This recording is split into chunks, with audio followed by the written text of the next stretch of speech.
안녕하세요. 사연 읽어주는 남예입니다. 오늘도 와주셔서 감사드리며 오늘의 사연 시작하겠습니다. 안녕하세요. 저는 삼시세끼 대식구 식사를 책임지고 있는 50대 여성입니다. 곧 환갑을 바라보는 나이까지 살다 보니 행복이라는 거 별거 없더라고요. 진짜 행복은 오롯이 제 삶을 제대로 들여다봤을 때 보이는 것이라는 걸 아시는 분은 아실 거예요. 제 또래 중에서도 여전히 자기 삶을 남과 비교하고 깎아내리거나 우월감을 느끼며 불행하게 사는 사람들이 많습니다. 전 오늘 여러분께 제가 아는 사람들 중 가장 미련하게 살았던 한 사람에 대해 이야기해 보려고 해요.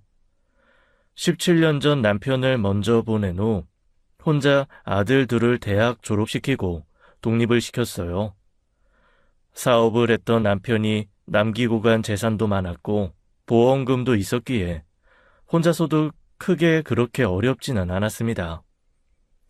하지만 검은 머리가 팥뿌리가 될 때까지 함께 하자던 남편을 너무 젊은 나이에 보낸 마음이 오죽했겠어요. 처음엔 아들들 몰래 눈물로 밤을 지새우고 아들들이 학교 가면 혼자 남편 납골당을 찾아 울기도 많이 울었죠. 그때마다 저를 지탱하게 한 건 죽기 전 남편이 한 말이었어요. 당신 가면 나 혼자 어쩌라고. 당신 그렇게 책임감 없는 사람 아니잖아. 버텨. 어떻게든 버텨봐. 다 하늘의 뜻인 걸 어떻게 하나 이 사람아. 인력으로 되지 않는 것에 미련 뒀다가 그저 내 마음만 힘들어질 뿐이지. 우리 진욱이 진석이 잘 부탁하네. 내가 그거 하나는 참 마음이 놓여. 내가 명줄은 짧아도 처복은 있지. 당신이 내 아이들 엄마라 얼마나 다행인지 몰라. 우리 진욱이 진석이 멋지게 사회에 첫발 내딜 수 있도록 잘 부탁하네. 알지? 몰라. 나는 그런 거 모른다고. 당신이 알아서 하란 말이야. 여보, 나 너무 무서워. 당신 없이 행복하게 살 수 있을까? 당신 영영 가버리면 내가 그 세상에서 어떻게 행복할 수 있겠어. 행복은 순간순간이라 살다 보면 기필코 행복한 순간들이 찾아올 거야. 그게 1초가 됐든 1분이 됐든 분명히 그런 날이 와. 그러니 진욱 엄마, 그 행복한 순간순간을 잘 모아다 나중에 저 세상에서 만나가든 쉬지 않고 이야기해줘. 귀 따갑게 밤새도록 말이야.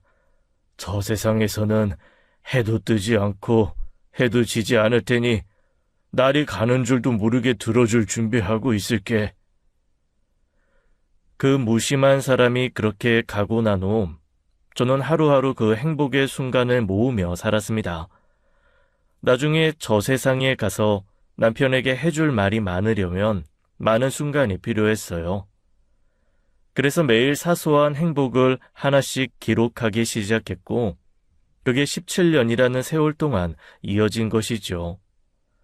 가끔 남편 기일이 다가와 불현듯 공허한 마음이 들 때면 그 기록들을 들춰보았는데 그러길 잘했다 싶더라고요.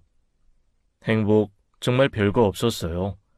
물론 아들이 원하던 대학에 합격했다거나 직장에 취직했다, 장가를 보냈다는 큼직한 확실한 행복도 있었지만 정말 작고 사소한 것들도 많았거든요. 이를테면 아들이 아침부터 웃는 얼굴로 집을 나섰다거나 집 앞에 이팝나무가 활짝 핀 것이 너무 예뻤다거나요. 오늘따라 갈치 조림이 유달리 맛있게 돼서 아이들이 밥을 2공기나 비웠다 같은 기록들이었어요. 젊은 사람들은 그걸 소확행이라고 부르더라고요. 소소하고 확실한 행복이요. 그렇게 작은 행복을 놓치지 않고 살다 보니 돌이켜본 제 인생에 웃는 날이 참 많았더라고요. 그렇다 보니 매사에 불만도 많고 꼬인 구석이 많은 안싸돈을 만나고 얼마나 언짢고 불쾌했는지 모릅니다. 실제로 그 양반과 교류를 시작하면서부터 한동안은 제 행복 일기 기록도 잠시 멈추었죠. 우리 지연이 누구한테 내놔도 정말 아깝지 않은 애거든요. 아주 보는 사람마다 며느리로 주면 안 되냐? 나한테 사정사정을 했어요. 근데 내가 고르고 고른다고 애를 아직 시집을 안 보내고 있던 거거든요. 아, 예, 그러세요. 여러모로 부족한 제 아들에 비해 분에 넘치는 며느리 보는 것 같아서 저도 참 기쁘네요. 기쁘기만 하겠어요? 나 같으면 아주 며느리 모시고 살아요, 모시고. 내가 딸만 둘이라 그 기분을 몰라서 아쉽지. 아유, 나는 내 딸이 의사라 사위도 적어도 의사나 될 줄 알았지. 요즘엔 기술이 있어야 미래가 탄탄하다는데 일개 회사원은 좀 미래가 불안하지 않겠어요? 우리 진석이도 그렇게 마냥 부족한 애는 아니에요. 우리나라에서 알만한 사람들은 다 아는 기업에 들어가서 6년째 근속이라 벌이도 좋고 인정도 많이 받고 있고요. 모르는 소리 하시네. 요즘 누가 대기업 들어갔다가 마음 놓고 좋아해요. 정년되기 전에 희망퇴직자 받아서 자르는 일도 부지기수인데.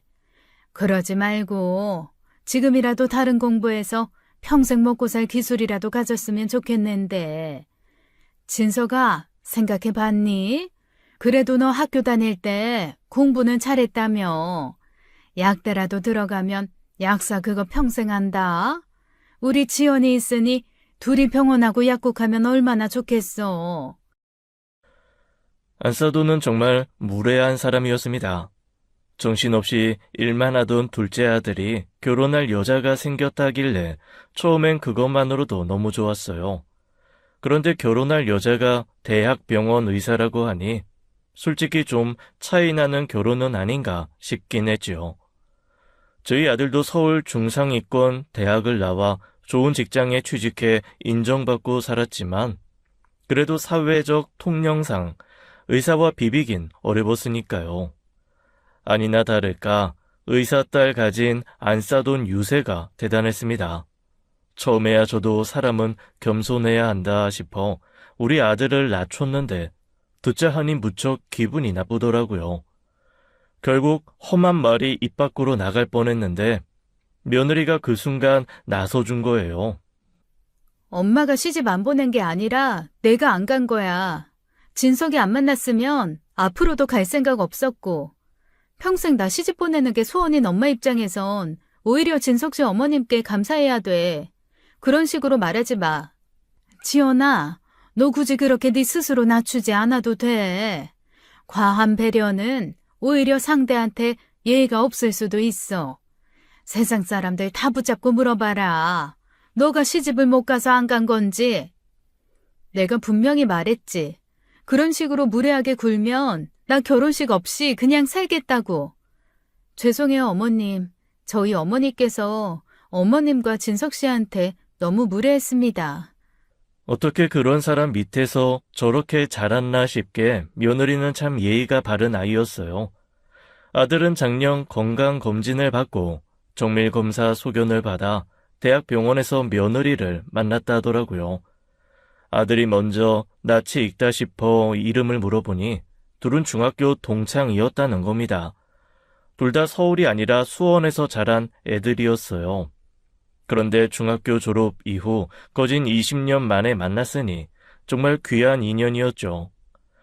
아들 말로는 학교 다닐 때 같은 반이 된 적도 없었고 그냥 오며 가며 얼굴만 알던 애였다더라고요.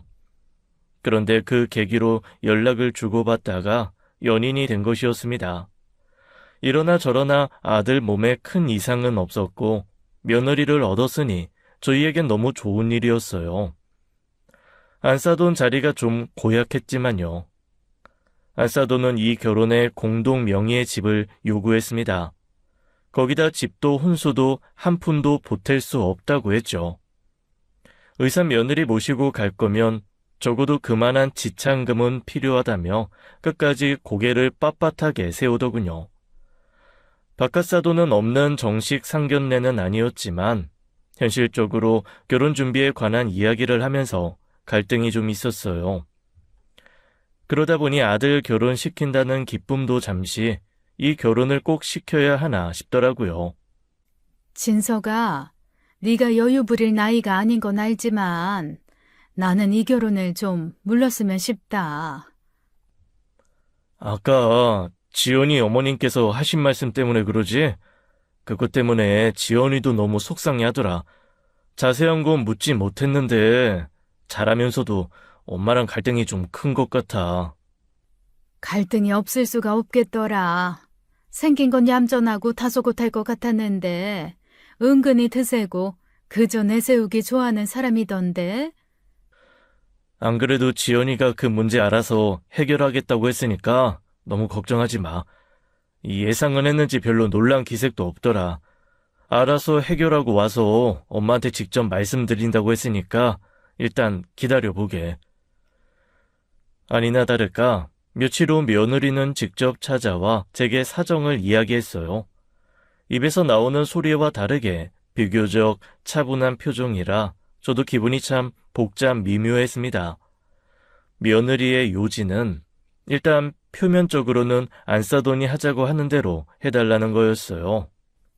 어머님께 무리가 안 되는 일이라면 일단은 그렇게 부탁드리고 싶어요. 공동명의 안 해주셔도 되고 혼수도 제가 엄마 모르게 모은 돈으로 다 준비할게요. 어차피 확인도 안 하실 분이라 그냥 대충 그렇게 말만 맞춰주시면 돼요. 굳이 그렇게까지 해야 하니? 죄송합니다.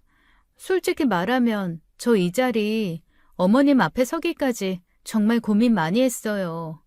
그때 말씀드렸다시피 저는 이번 생에 결혼할 생각이 없었거든요. 저희 엄마는 한평생 저 하나만 의사로 키운 게 자부심인 사람이라 누구랑 결혼하든 배우자를 괴롭히는 것밖에 안 되겠더라고요. 그런데 진석이를 만나서 제가 지금 욕심도 없던 결혼으로 일을 친 거예요. 어머님, 저도 결혼하고 싶어요. 진석이랑 결혼해서 평범한 가정 이루고 살고 싶어요. 제발 도와주세요. 그때 저는 며느리가 어떤 심정으로 그렇게 간곡한 부탁을 했는지 알지 못했습니다. 그저 유별난 엄마 때문에 마음고생을 좀 했겠거니 했거든요. 저는 자식들한테 마음이 약한 편이라 아들 며느리가 그렇게 와서 부탁하는데 차마 외면할 수는 없더군요. 결국 저는 며느리 부탁대로 아들의 집에 돈을 대주고 공동 명의를 해주었다고 했고 혼수도 제가 다 준비하겠다고 했습니다. 그때 안싸돈이 한 말이 참 가관이었어요. 3년이 흐른 지금까지도 똑똑히 기억이 나거든요. 당연히 하셨어야 할 일을 대단한 거라도 내어주는 양 생색을 내시네요. 당연한 겁니다, 사부인. 며느리의 집안 사정을 알게 된 건 결혼식 이후였습니다. 아들 며느리 둘 다 바쁜 사람이다 보니 아들 부탁으로 이것저것 반찬을 해다 아들 신혼집에 갔었어요. 그런데 아들 부부가 없는 그 집에 사돈 처녀가 있더군요. 안녕하세요. 결혼식장에서 뵀죠? 저 지연 언니 동생 수연이에요. 아, 알아요. 유치원 선생님 한다던 그 동생 맞죠? 근데 어쩐 일로? 제가 사정이 있어서 일을 그만두고 당분간 언니한테 좀 신세를 지게 됐어요. 정말 죄송합니다. 그때 사돈 처녀는 저를 보고 쩔쩔매며 90도로 허리를 숙여 인사를 했습니다. 나중에야 알게 된 사실인데 아들이 하는 말이 내내 수원에서 지내다가 도망치듯 온 것이라고 하더라고요. 무엇으로부터 도망쳤냐 했더니 글쎄 안싸돈 때문이었습니다. 그래도 지연이는 공부를 잘해서 챙김도 대접도 받을 만큼 받고 자랐는데 처제는 그렇지 못한 모양이더라고. 평소에도 감정 쓰레기통 노릇하다가 이번에 너무 힘들어해서 검진 받게 했더니 우울증 지수가 너무 높게 나와서 지연이가 부탁한 거야. 당분간만 좀 있게 해달라고. 어머, 그래? 아니, 애를 뭐 얼마나 닥달하고 살았으면 그래? 나도 말만 들었지 어느 정도인지는 잘 몰랐는데 엊그제 갔더니 내 앞에서도 정말 사람 민망하게 면박을 주더라. 처제가 살집이 좀 있는 편이지, 뚱뚱한 건 절대 아닌데, 뭐라고 하신 줄 알아? 정 떨어지게 처먹어 없던 밥맛까지 떨어지게 만드는 재주가 있다고 한 소리 하시더라. 아니, 세상에 어떤 엄마가 딸한테 그런 소리를 해? 늘 그런 식이었대. 장모님은 그냥 본인 화가 나거나 불만이 있으면 그런 식으로 처제를 욕바지로 쓰면서 사셨던 거지. 그게 쌓이고 쌓이다 보니 처제 마음에 병이 든 거고. 그럼 진작 나와서 살아야지. 왜 지금까지 그 집에서 산 거야? 아무리 부모라도 할 말이 있고 못할 말이 있는데. 그게 뭐 쉽겠어? 지연이도 그렇지만 처제가 진짜 마음이 여리고 약해. 그러니 그거 다 당해주고 산 거지. 일단은 친구 집에서 지내기로 했다고 연락은 했다는데 조만간 올라오실 때 대비해서 준비는 해야지 싶어. 사정 없는 집안은 없다지만 참 자식 힘들게 하는 집안이었구나 싶더라고요. 공부 잘해 이름 빛낸 첫째 딸에 성심고와 모든 순응하는 둘째 딸을 가졌으면 세상을 다 가진 거지. 뭐가 그렇게 성에 안 차 그렇게 불만이 많았을까요? 독립도 못하게 하면서 함께 산다는 이유로 사회초년생 때부터 생활비로 월 100만 원을 받아갔다고 하더라고요. 결혼 전엔 큰딸한테는 150만 원을 받고요. 그러다 보니 사실 며느리도 가진 직업에 비해 그렇게 많은 돈을 모으지 못했고 유치원 교사로 일한 사돈처녀야 말할 것도 없었습니다. 아들 부부가 오죽했으면 신혼살림에 불러다 살라고 했나 싶더라고요. 그 뒤로도 한 번씩 아들 집에 방문하면 이도 저도 못하고 어쩔 줄 모르는 게 좀 가엾기도 했죠. 그래서 준비해간 반찬으로 점심도 해서 먹이고 집안일도 같이 하면서 시간을 종종 함께 보냈어요.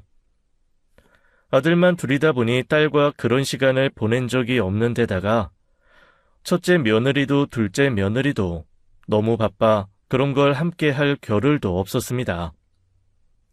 게다가 요즘 누가 며느리한테 그런 일을 시키나요? 그런데 함께 그런 시간을 보내다 보니 그게 또 소소한 즐거움이 되더라고요.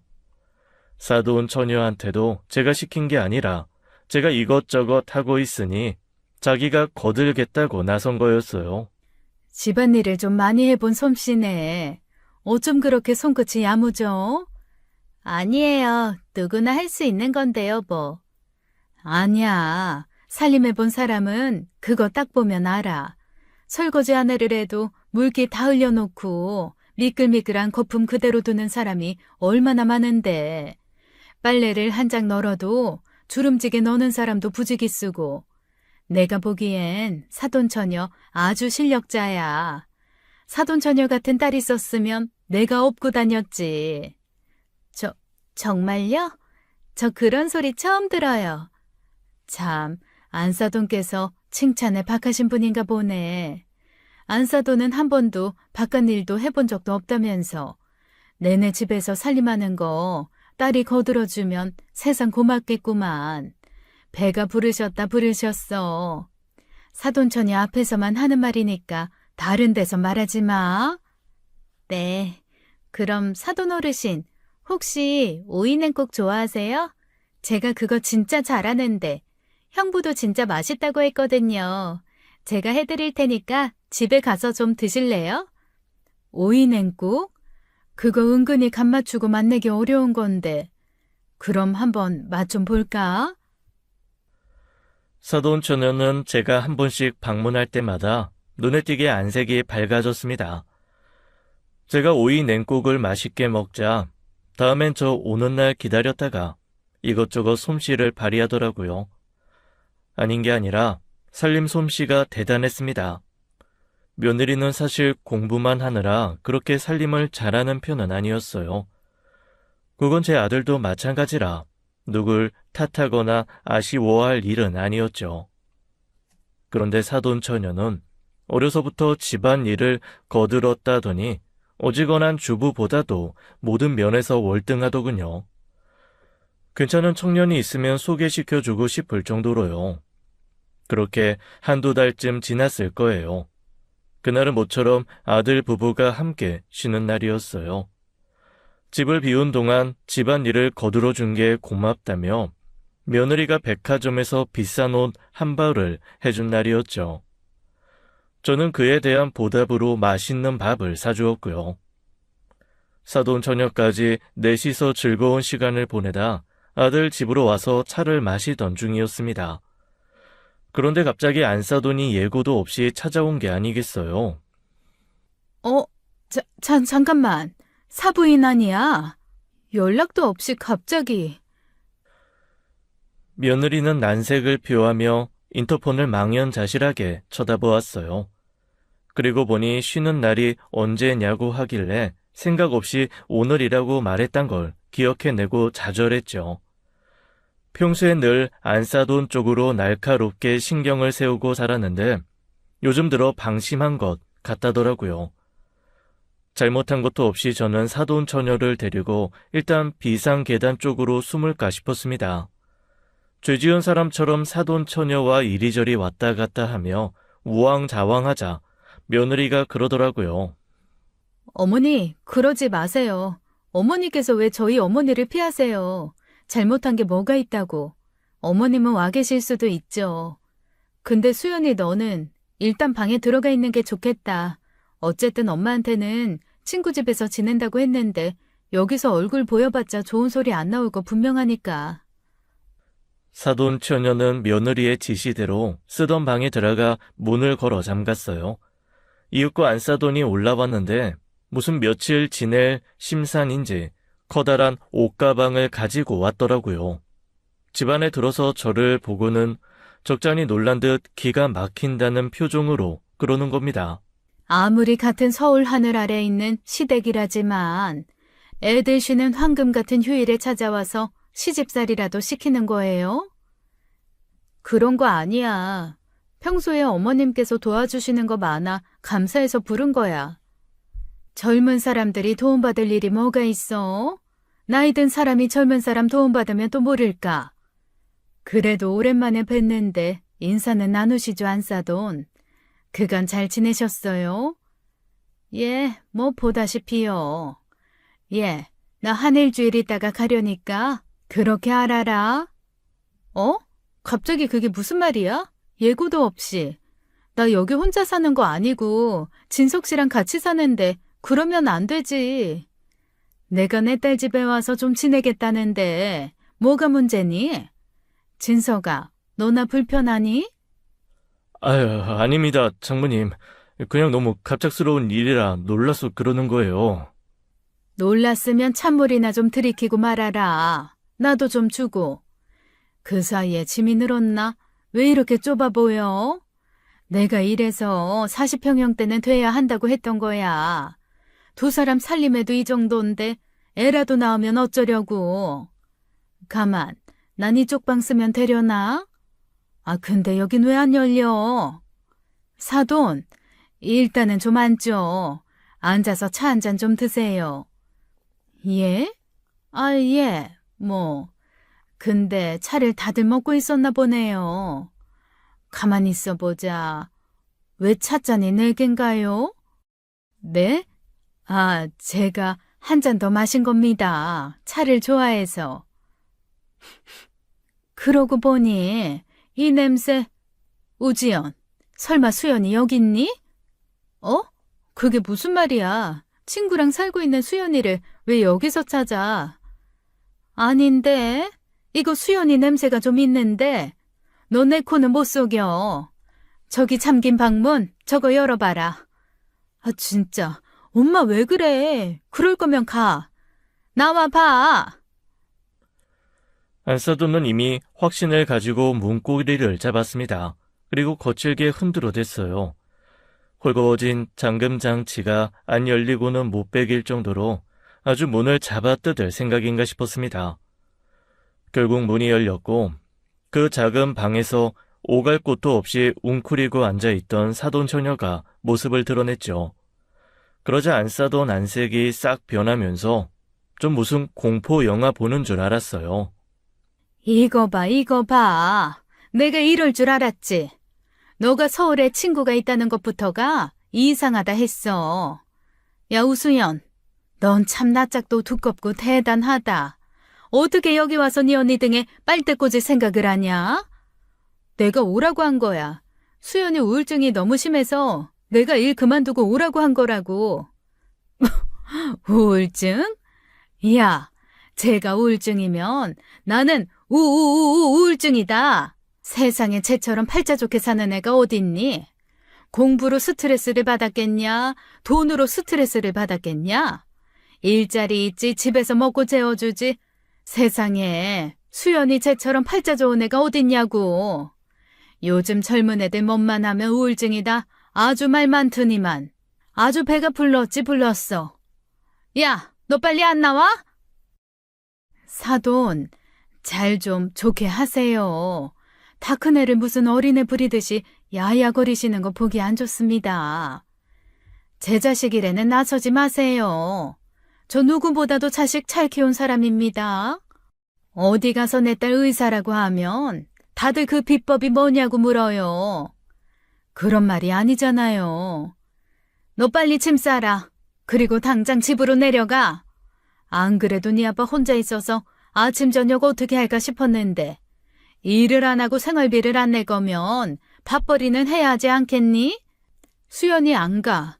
당분간 나랑 지낼 거고 그러니까 집에 생활비 낼 이유도 없어. 여기서 일자리 찾게 해서 여기서 지내게 할 거야. 뭐? 지연아, 너까지 왜 그러니? 수연이 저거 헛바람 들어서 영영 안 들어온다고 하면 어쩔 건데? 그럼 그러라고 하지 뭐. 수연이 지금 29이야. 29대 내가 부모 집 떠나서 독립해서 사는 게 뭐가 어때서? 나는 대학 때부터 나와서 혼자 살았어. 근데 수연이는 왜 안 되는데? 너야 의대 들어가서 서울 생활이 당연했던 거고. 수연이 저거야 결혼 아니고서야 굳이 집 떠나서 서울살이 할 필요가 있니? 돈은 돈대로 쓰면서? 그게 아니라 가정부처럼 부릴 사람이 필요한 거 아니고요? 사돈 댁 가정사에 함부로 끼어드는 게 맞나 싶었는데 듣자 하니 도저히 못 들어주겠더라고요. 그래서 결국 제가 끼어든 겁니다. 어쩌면 그때부터 시작된 걸지도 모릅니다. 제 오지랖에 제 미래가 바뀌게 된 것이요. 그게 무슨 말인가요? 가정부처럼 부릴 사람이라니. 내가 무슨 수연이 쟤를 가정부처럼 부렸다는 말씀이세요? 그럼 아니에요? 사회초년생인 딸한테 월에 100씩이나 생활비를 받아놓고 음식이면 음식, 빨래면 빨래, 온갖 집안일까지 다 시키셨다면서요. 그래요. 딸이 같이 살면서 엄마 일 좀 거들어줄 수도 있죠. 그런데 내가 들어보니 그냥 거들어준 수준이 아니던데요? 지금 내 눈에는요. 사돈은 그저 돈 100만 원 생활비 무료로 빼주고 사돈 대신 집안일 해줄 사람이 없어서 안달난 사람처럼 보여요. 뭐예요? 지금 말 다 했습니까? 사돈이 뭘 한다고 나서요, 예? 사돈이 우리 집 사정을 뭘 그렇게 잘한다고 나서냐고요? 가세요. 제발 애들 마음 좀 편하게 가시라고요. 여기 안사돈 반기는 사람 하나도 없는데 왜 무대보러 쳐들어와서 난립니까? 내가 왜 가요? 내가 만든 의사 딸 집에서 왜 나가요? 오수연, 너 빨리 짐 안 챙겨? 빨리 집에 내려가라고 했지? 안 되겠네, 정말. 내가 어지간하면 그래도 부모고 엄마니까 서로서로 이해할 건 이해하고 넘어가자고 할랬어요. 근데 이건 도무지 상식이 없잖아. 사돈 처녀, 짐 챙겨. 역시 그게 맞겠죠? 우리 집으로 가서 지내게 어서 짐 챙기라고. 네? 어르신 집으로요? 거기로 가야 이 양반이 찾아올 일이 없지. 엄마란 사람이 생각만 해도 마음이 편한 사람이 되어야지. 수연이 봐요. 지금 사돈 쳐다보는 게 저게 지금 엄마 만난 얼굴이에요? 피하고 싶은 빚쟁이 만난 얼굴이지. 내가 어지간하면 남의 집 가정사라 모른 척하려고 했는데 이건 해도 해도 아니다 싶네요. 가자, 가. 그렇게 저는 사돈 처녀의 손을 잡고 저희 집으로 와버린 거예요. 물론 안사돈은 끝까지 어딜 가느냐고 사돈 처녀 손을 붙들고 놓아주지 않으려 했지만 면을까지 나서서 떼어놓자 별 수 없었죠. 저희 집으로 가는 길 사돈 처녀가 많이 울더라고요. 뭐라고 말도 안 하고 그저 울기만 하길래 울라고 뒀습니다. 이튿날 찾아온 며느리도 자기 동생의 손을 잡고 애써 눈물을 참는 듯 쉽사리 입을 열지 못하더라고요. 며느리는 늘 본인과 비교당하고 살아야 했던 여동생에게 미안했다고 했습니다. 억지로 시켜서 한 공부는 아니었지만 자기가 올라가면 올라갈수록 여동생이 더 힘들어지는 것 같아 힘들었다고요. 제가 공부만 포기했다면, 의대생이 되지 않았더라면, 끝끝내 의사가 되지 않았더라면, 수연이가 이렇게까지 계속 힘들게 살지 않아도 됐을 텐데 싶어서 늘 힘들었어요. 언니 아니야. 나 때문에 언니가 꿈을 포기했더라면 난 그게 더 견디기 힘들었을 거야. 그런 생각하지 마, 제발. 근데 아무리 엄마라도 그렇지. 아닌 건 아닌 거잖아. 너희가 미성년자도 아니고 충분히 독립할 수 있었으면서 왜 그렇게 약점이라도 잡힌 사람처럼 그렇게 잡혀 살았어. 그야, 엄마니까요. 어쨌거나 저희를 키워주신 엄마니까. 언젠간 책에서 그런 말을 본 적이 있습니다. 부모는 부모에 대한 자식 사랑이 가장 깊은 줄 알지만 자식의 맹목적인 부모 사랑 역시 그 못지 않다는 것을요. 자식도 똑같은 거예요. 아무리 자신을 괴롭히고 힘들게 한 존재일지라도 쉽게 손을 놓을 수 없었던 것이겠죠. 특히 그 아이들은 심성이 참 곱고 여린 아이들이었으니까요. 하지만 저는 그 애들의 미래를 위해서라도 차츰차츰 안사돈과의 잘못된 애착 관계를 끊어내야 한다고 생각했습니다. 그래서 그 후로도 사돈 처녀를 제 집에서 지내게 했어요. 쉬고 싶을 때까지 쉬어. 부담 갖지 말고. 일하고 싶으면 일자리 구해보고 그저 하고 싶은 대로 살아. 그동안 고생했잖아. 감사합니다. 정말 감사합니다. 한 번도 제게 이런 호의를 써주시는 어른을 만나지 못했어요. 원래 우물 안에 살면 내가 보이는 하늘이 전부인 줄 아는 거야. 그런 엄마 밑에서 자라서 힘들게 살았으니 세상 어른들이 다 그런 줄 아는 거지. 세상이 아무리 각박하고 힘들다지만 생각보다 넓은 아량으로 수연이 널 품어줄 사람도 많아. 지금부터 못 해봤던 것도 실컷 해. 젊은 사람처럼 신나게 놀아도 보고 남자친구도 만나보고 이제 슬슬 결혼도 생각해야 할 나이잖아. 물론 안사돈이 가만히 있지는 않았습니다. 아주 휴대전화가 뜨거워질 정도로 날 잡고 전화를 해대는 날도 있었어요. 정말 너무 못살게 군다 싶길래 받으면 하소연과 책망, 원망, 온갖 감정을 버무려 제게 쏟아내더라고요. 사부인, 지금 그 행동의 저희가 뭡니까? 저희라뇨? 아무리 내 딸이 안사돈 눈에 안쓰러워 보였대도 자기 집까지 내주면서 그러는 거 쉽지 않잖아요. 그러게 말입니다. 저라고 얼마 전까지 생판 나무로 살았던 여자를 집으로 들이는 게 쉬웠겠습니까? 오죽했으면 그랬겠어요. 의사 며느리에 이젠 순진하고 착해 빠진 둘째까지 탐내시는 건 아니죠? 망상증이 있으시나 보네요.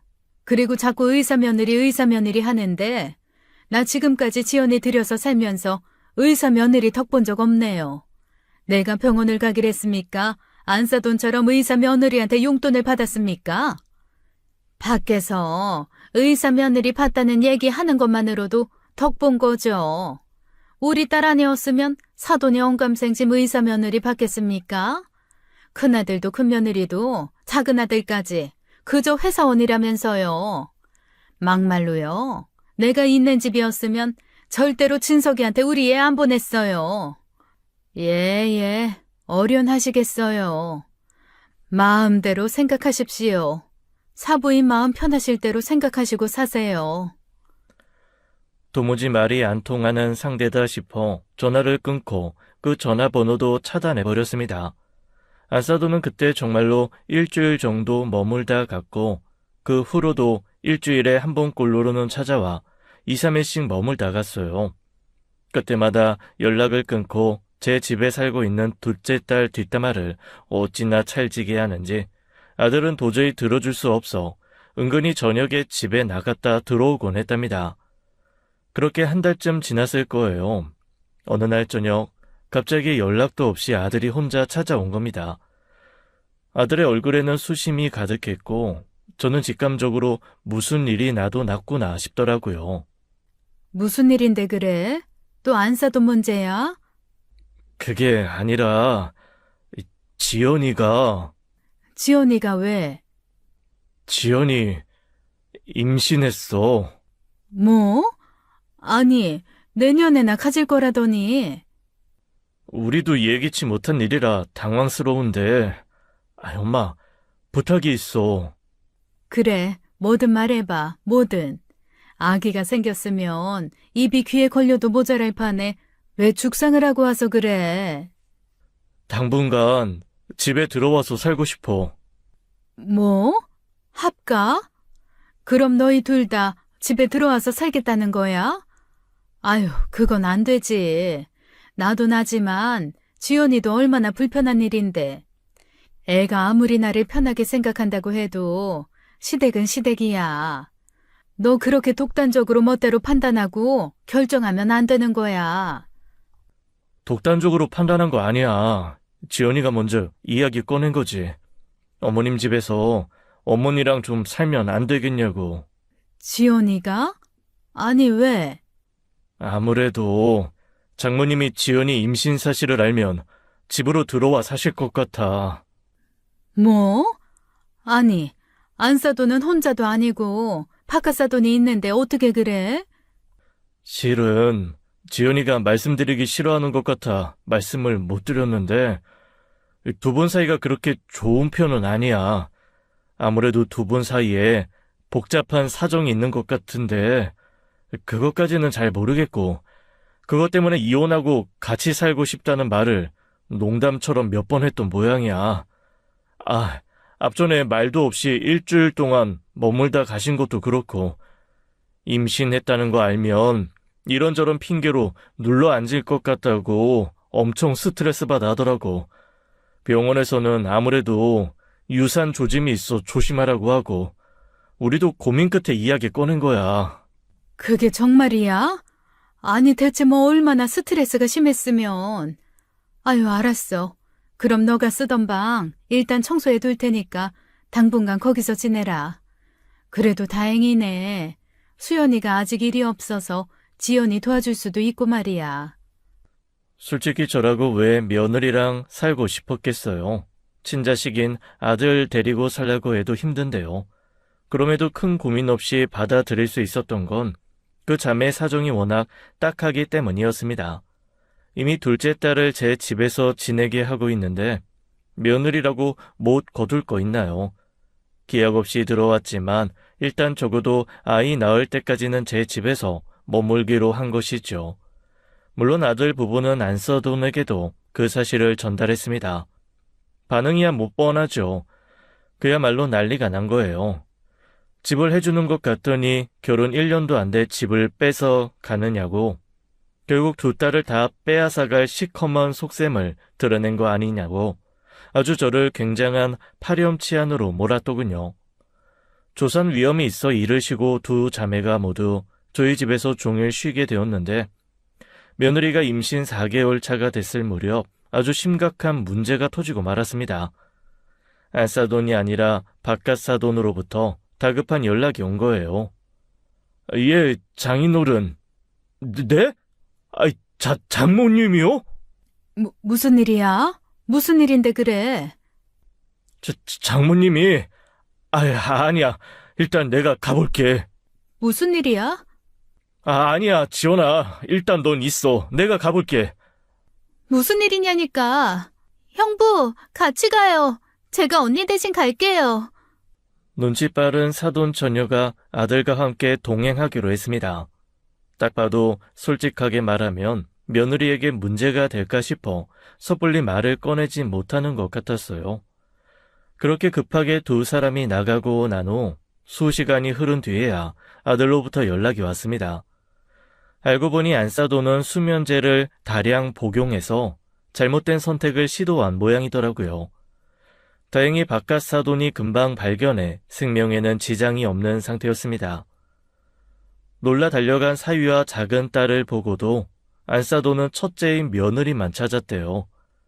어떻게 엄마가 그렇게 됐는데도 얼굴도 안 비출 수가 있냐면서 이게 다 저의 악마의 속삭임에 현혹되어 벌어진 일이라고 울부짖었다는 거예요.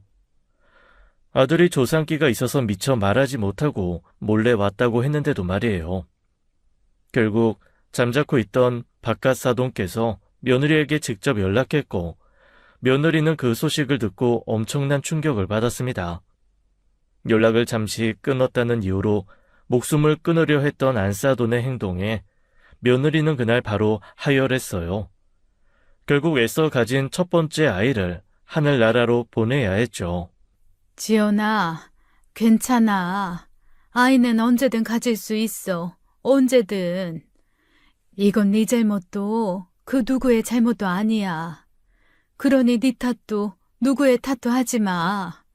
그게 결국 다 네 마음 좀먹는 일이야. 어머니, 살려주세요. 제발 좀 살려주세요. 나 여기 있다. 나 어디 안 가고 여기 있어. 걱정하지 마라. 저 놓치면 안 돼요. 저 떨어져요. 저 무서워요. 저 떨어져 죽어요, 어머니. 제발 살려주세요. 아가, 어딜 떨어진다고 그래. 여기 병원이야. 걱정할 거 없어. 며느리는 수술 후 정신 착란 증세를 보였습니다. 그게 저희 모두에게 너무 큰 충격이었어요. 그렇게 이상적이고 똘똘하기만 했던 애가 갑자기 정신줄을 놓고 헛소리를 했으니까요. 그건 아들에게도 확실한 동기부여가 된 것 같았습니다.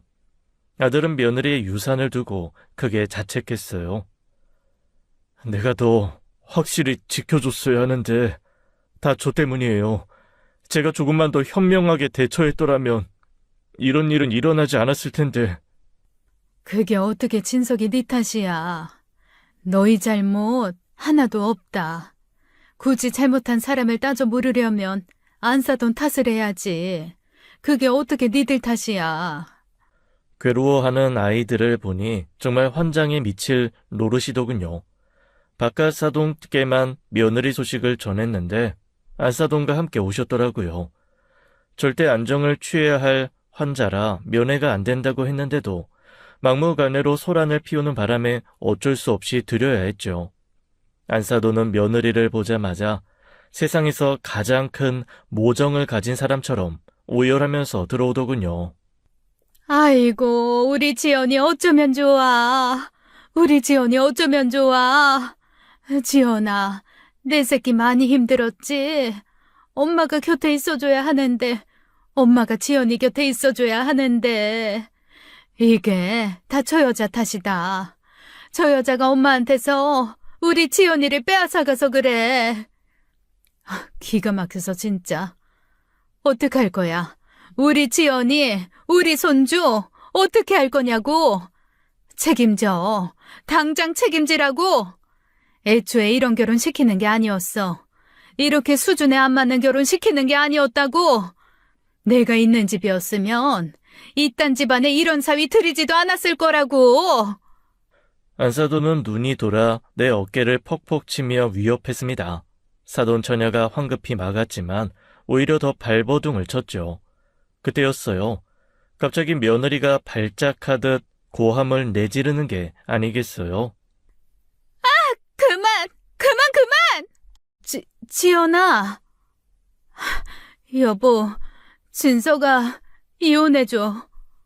그리고 며느리의 입에서 나온 말은 뜻밖의 말이었습니다. 그 말에 안사돈은 희미하게 입꼬리를 올리며 웃더라고요. 저는 정신 나간 사람인 줄 알았어요. 본인이 아무리 이혼을 기다렸다고 해도 그때 며느리 상태는 결코 정상처럼 보이지 않았거든요. 진짜 엄마라면, 모성애가 있는 여자라면 절대 그런 반응을 보일 수는 없었을 겁니다. 갑자기 그게 무슨 말이야? 정신 차려, 지연아, 우지연! 내가 이렇게 빌게. 제발 나랑 이혼해줘. 내가 잘못했어. 이 결혼하는 게 아니었는데 내가 잘못했어. 제발 이혼해줘. 제발, 제발. 며느리는 아예 무릎을 꿇고 앉아 제 아들에게 싹싹 빌기 시작했습니다. 사람이 정신적으로 한순간에 망가지는 모습을 보는 게 얼마나 두려운 일인지 아시는 분은 아실 거예요. 나사 하나가 빠진 사람처럼 구는 며느리를 보니 원래대로 돌아오지 않을 것 같기도 했거든요. 어머니, 제발 이혼 좀 하게 해주세요. 저 이혼할래요. 저 미안해서 못 살아요. 진석 씨한테도 어머님한테도 미안해서 못 살아요. 죄송합니다. 죄송합니다. 저희 엄마 때문에 두 사람 이렇게 힘들게 해서 죄송합니다. 어머, 얘가 왜 이런다니? 이봐요, 얘 왜 이런데요? 그 와중에 안사도는 멍청하게 주위를 두리번거리며 다가오는 의료진을 향해 그렇게 묻더라고요.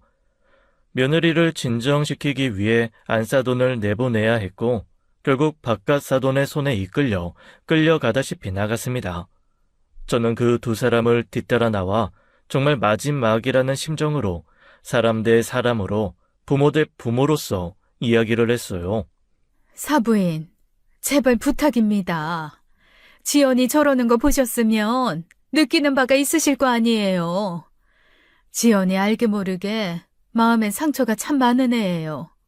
그 마음 잘 헤아려 주는 게 부모 역할인데 자꾸 애를 힘들게 하면 안 되지 않겠어요? 내 딸 마음은 내가 더 잘 알아요. 보셨잖아요. 이혼해달라고. 결국 지연이도 수준 차이를 느낀 거죠. 진석이랑 살아서 답답한 마음이 터진 거라고요. 참 불쌍하시네요. 뭐요? 엄마란 사람이 자식 마음도 그렇게 몰라주고 끝까지 자기 마음만 알아달라고 발악하는 모습이 참 안쓰럽고 가여워요, 안사돈. 바깥사돈도 그렇게 망부석처럼 가만히 있는 거 아닙니다. 남일이에요? 옆집 아줌마 데리고 오셨습니까? 당신 딸이 저렇게 괴로워서 발버둥 치는데도 할 말이 없어요? 두 사람 다 가세요. 다시는 애들 앞에 나타나지 마세요. 나는 애들 볼 때마다 가슴이 아파서 못 보겠네요. 며느리는 진정제를 투여받고 겨우 잠에 들었습니다. 기운이 하나도 없는 사람처럼 눈만 꿈뻑이다가 이내 잠들었죠. 그 후로 퇴원하고 집으로 돌아올 때까지도 한마디도 하지 않았어요. 아들이 어르고 달래 질문을 해도 열에 한번 고개를 끄덕이거나 내젓는 게 전부였죠. 사돈 처녀도 언니가 잘못될까 싶어 눈물이 마를 새가 없었습니다. 그 일이 있고 난 후 일주일쯤 지난 주말이었어요. 바깥사돈이 저희 집에 직접 찾아오신 겁니다. 그리고 안사돈에게 주소를 알려주지 않겠다 신신당부를 하고서야 드린 거예요. 그래도 안사돈보다는 상대하는 게 어렵지 않은지 며느리는 자기 아버지를 마중 나오더라고요. 그래, 몸은 좀 어떠냐? 괜찮아요. 지연아, 수연아. 나는 니네가 네 엄마랑 그렇게 큰 갈등이 있었다는 걸 몰랐다. 변명이 될 수 없겠지만 진짜야. 나는 나대로 아빠 역할을 하고 그 사람은 그 사람대로 엄마 역할을 하고 있다고 생각했다. 어떻게 세상 부모의 모습이 다 똑같겠냐? 어떻게 부모의 사랑의 형태가 다 똑같겠어? 네 엄마가 과한 부분이 있긴 했지만 그건 역시 다 너희를 생각해서 한 일이라는 걸 좀 알아다오. 어쩌면 이게 다 아빠 탓인데. 뭐? 그러니까 엄마 같은 사람이랑 재혼을 왜 해서. 그 순간 싸늘한 며느리의 목소리가 비수처럼 날아들었습니다. 분명 바깥사돈을 향한 말이었는데 저는 그 목소리와 말이 어찌나 섬찟했는지 몰라요. 사돈 처녀도 전혀 몰랐던 사실인 듯 놀란 토끼 눈으로 제 언니를 바라보았죠. 그게 무슨 말이야? 재혼이라니? 내가 몰랐을 것 같아? 나 낳아준 엄마, 나 낳으면서 돌아가셨잖아. 그리고 나 1살도 안 돼서 바로 지금 엄마랑 재혼한 거. 나 초등학교 5학년 때부터 알고 있었어. 지연아! 내가 엄마 그 지긋지긋한 등살을 왜 참아준 줄 알아? 엄마도 불쌍했거든. 아빠는 엄마를 사랑해서 결혼한 게 아니라 그저 날 대신 키워줄 여자가 필요했던 것 뿐이었으니까. 엄마는 아빠의 사랑을 바랐고 아빠가 엄마를 사랑해주지 않을 때마다 내게 더 집착하고 내 목을 더 죄었어. 친자식도 아닌 나를 먹이고 입히고 그게 너무 죄송하고 미안해서 그래서 엄마 뜻대로 된 거야. 그게 내가 유일하게 은혜 갚을 일이라고 생각했으니까. 그게 무슨 말이야? 아빠도 엄마를 사랑했어. 사랑했으니까 살았고 수연이까지 태어난 거지. 내가 무슨 초등학생인 줄 알아? 사랑 없이도 애는 태어나. 내가 자라면서 바라본 아빠는 엄마에 대한 어떤 사랑과 존중도 없었어. 사랑에도 다양한 형태가 있다고? 그게 아빠의 사랑의 형태야? 그게 사랑의 형태라면 차라리 형태조차 없는 게 나아. 엄마는 외로웠어. 그래서 나한테 집착한 거고. 그러다 자기가 낳은 친자식보다 나를 더 성공시키고 싶었던 거야. 날 의사로 만들면 적어도 아빠한테 좋은 엄마였다, 좋은 여자였다 인정받을 수 있었을 테니까. 안사도는 며느리의 친모가 아니라 계모였던 거예요. 며느리를 낳다가 죽은 친모를 대신해 평생 친모 행세를 하며 의대까지 보낸 여자였죠. 대단하다면 대단한 일이었는데 그렇다고 대단히 뒷바라지 한 건 아니었다고 합니다. 평생 밖에서 일해본 적도 없는 여자라 학비를 대준 것도 아니었지만 엄마들 모임에는 빠짐없이 나가 좋은 학원과 입시 정보를 물어다 줬다는 거예요. 그마저도 며느리가 이미 다 알고 있거나 낡은 정보라 필요는 없었던 것들이었고요. 다만 자신을 의사 한번 만들겠다고 매일같이 밀어주고 응원 아닌 응원을 해준 것만큼은 부인할 수 없었다더라고요. 그게 짐처럼 남았었대요. 목적이 어찌됐든 이유가 어찌됐든 결과적으로 그 여자는 두 자매의 엄마로 산 건 분명했으니까요. 나중에 며느리가 그러더라고요. 엄마는 태생이 무뚝뚝하고 말수도 적었던 바깥사돈에게 사랑받기 위해 몸부림치던 여자였어요. 절 의대 보내겠다고 했지만 정작 밥상에선 아빠가 좋아하는 음식들이 천지였고 아빠가 집에 들어오지 않는 날이면 밥상을 차리는 일은 한 번도 없었거든요. 아빠가 좋아하는 연예인을 눈여겨봤다가 그 연예인 스타일대로 바꿔보기도 하고 아빠가 좋아하는 음악이 있는 것 같으면 그 가수 테이프를 늘어질 때까지 주구장창 듣던 사람이었어요. 그냥 사랑이 고픈 여자였어요. 저희 엄마는. 그리고 인정하게 됐겠죠. 나이가 들어서야 내가 아무리 몸부림쳐도 저 남자 사랑은 얻을 수 없겠구나 하고요. 아빠가 돈을 번다는 이유만으로 날 엄마한테 맡겨두고 나 몰라라 할 때마다 저는 그런 게 보였어요. 그게 다 보여서 괴로웠어요. 안 보였으면 아빠는 알지도 못할 죄책감을 대신 느낄 필요가 없었을 텐데. 결국 바깥사돈은 그날 한마디도 하지 못하고 돌아가야 했습니다. 미처 깨닫지 못한 일이었기에 제대로 된 사과도 하지 못했고 그러니 용서도 받지 못했죠.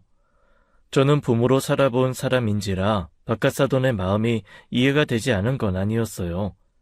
아마 바깥사돈은 자기가 할 일은 밖에서 열심히 돈이나 벌어오면 그만이라고 생각했을 겁니다. 그게 자기 아이를 대신 키워주는 아내에 대한 최선인 남자였을 테니까요.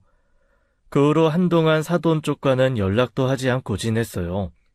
그리고 반년쯤 지났을 때 기적적으로 며느리에게는 새 아이가 찾아와 주었죠.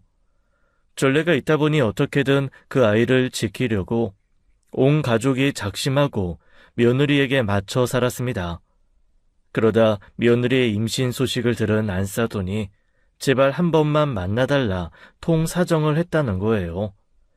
며느리가 자기가 친자식이 아니라는 사실을 알고 살았다는 걸 듣고 안사돈도 충격을 받은 것이죠. 다들 절대 만날 필요 없다 무시하라고 했는데 며느리가 결심한 듯 만나보겠다고 하더라고요. 다들 그러지 않는 게 좋을 것 같다고 했는데 며느리의 총총한 눈빛을 보고 저는 허락을 해줬습니다. 행여 집으로 찾아오는 일이 있을까봐 집과 멀리 떨어진 식당을 예약해 만나게 됐죠. 그 자리에서 안사도는 펑펑 울면서 그러더군요. 지연아, 엄마는 몰랐어. 네가 다 알고 있는 줄 몰랐어. 근데 지연아, 엄마는 진짜 지연이 너를 위해서만 살았어. 너 하나만 의사가 되면 그게 내 자랑이고 내 삶의 기쁨이었으니까. 다 너를 위한 거였어. 엄마의 모든 선택은 다 더 나은 네 미래를 위한 거였던 거야. 엄마 진심 좀 알아줘, 어? 엄마가 제일 힘들었어. 제가 오늘 이 자리에 왜 나왔는지 모르시겠네요. 엄마도 마찬가지예요. 아빠처럼 아무것도 모르지. 나는 친딸도 아닌데 친딸인 수연이를 구박하면서 저만 바라볼 때 수연이한테 얼마나 미안했는지 알아요? 그걸 모른 채 하면서 모든 집안의 기대와 지원을 받는 내 기분이 어땠는지 엄마는 아마 죽어도 모를 거예요. 그리고 내가 왜 매달 150이나 되는 큰돈을 줬겠어요. 그게 다 빚잔치였어요. 나한테는 비록 돈 벌어다 준 건 아빠였지만 도저히 엄마가 나한테 쓴 마음을 그대로 돌려주자니 그 마음이 대체 어떤 건지 알 수가 없어서 그래서 돈을 준 거예요. 이제 안 줘도 돼. 이제 안 받으면 되잖아. 어? 네, 이제 안 드려요. 저 할 만큼 했거든요. 엄마 원하는 대로 의사 딸 됐고 매년 물질적으로 할 수 있는 거 다 쏟았어요. 더는 엄마 감당하면서 살고 싶지 않아요. 내가 어머님이랑 함께 지내면서 뭐가 제일 괴로웠는 줄 알아요? 엄마가 어머님의 반의 반만 됐어도 내가 이렇게 괴롭지는 않았을 텐데. 수연이랑 내 인생이 그렇게 힘들지는 않았을 텐데. 지연아, 각자 인생 살아요. 서로에게 할 만큼 했으니 안녕히 가세요. 며느리는 그렇게 단호하게 이야기를 끝내고 먼저 일어섰습니다. 안사도는 오열을 했어요. 내가 너를 어떻게 키웠는데. 내가 너를 어떻게 키웠는데. 내가 내 딸도 마다하고 널 의사로 키웠는데. 내가 너를 의사로 만든 사람인데 어떻게 그래. 검은 머리 짐승 키워봤자 쓸모없다더니 감히 네가 나를 헌신짝 취급을 해? 그러고도 네가 잘 살 것 같아? 네가 아이를 낳고 부모가 될 수 있을 것 같으냔 말이야. 사실 전 어쩌면 며느리와 사돈댁의 관계에도 개선의 여지가 있을 수도 있다는 기대가 있었어요. 서로에게 오해가 있었고 이제 그 오해가 풀렸으니 이제 바로 잡을 일만 남았다고 생각했거든요. 그런데 오해가 풀린다고 해서 잘못된 것이 무엇인지 알게 됐다고 해서 모든 일을 바로 잡을 수 있는 건 아니었죠. 안사도는 끝까지 자기 연민에서 나오지 못했습니다. 세상에서 자기가 가장 불쌍한 사람이고 죽을 때까지 그 시간과 정성에 대한 보답을 받아야만 하는 사람이었어요. 그런 사람을 아이들이 어떻게 감당하겠습니까? 그 후로 저희는 더 큰 집으로 이사했어요. 아들의 신혼집과 제가 살던 집, 게다가 큰아들이 살던 집까지 정리해 모두가 함께 살 수 있는 건물을 지었죠. 1층은 상가 건물이고 2층은 저와 사돈 처녀가, 3층은 첫째 아들 부부, 4층은 둘째 아들 부부가 살아요. 손주 한 명씩 두고 오순도순 한 건물에서 대가족을 이루고 살고 있죠. 어머니, 저 어머니 행복일기 좀 봐도 돼요? 뭐 얼마나 대단한 거 있다고. 매주 와서 본다고 해, 너는? 너도 한번 써보라니까. 주구장창 내 것만 보는 거야? 전 보는 게 더 좋아요. 어머님이 일주일 동안 어떤 부분에서 행복을 느꼈는지 보면 저도 덩달아 마음이 편해지고 행복해지는 것 같거든요. 아유, 그래 봐라 봐. 그래도 명색이 일기인데 무슨 동네 게시판이야. 저는 못 이기는 척 며느리에게 지난 일주일의 행복한 순간을 담은 일기를 보여주었습니다. 그러면 며느리는 눈을 반짝이며 그 기록을 한 글자 한 글자 꾹꾹 눌러 담았죠. 그리고 나서 다 읽으면 환하게 웃으며 그래요. 어머님 덕분에 저도 행복 충전. 며느리는 눈에 띄게 밝아졌습니다. 손주들은 건강하게 무럭무럭 자라고 있었고 저도 그 이상 무엇도 바라지 않을 더할 나위 없는 행복한 하루를 보내고 있어요. 그 여자는 아직도 모를 겁니다. 제가 오늘 행복 일기에 내 일기를 보고 환하게 웃는 둘째 며느리의 미소에 참 행복했다 라고 쓰는 그 기분을요. 부디 언젠간 그 여자도 알게 되길, 그래서 깊은 심연의 저 아래에 앙금처럼 남아버린 며느리 가족에게도 진정한 평안이 오길 바랄 뿐입니다. 지금까지 사연 읽어주는 남녀였습니다. 끝까지 함께 해주신 여러분 감사드리며 저희는 다음 사연으로 돌아올게요. 감사합니다.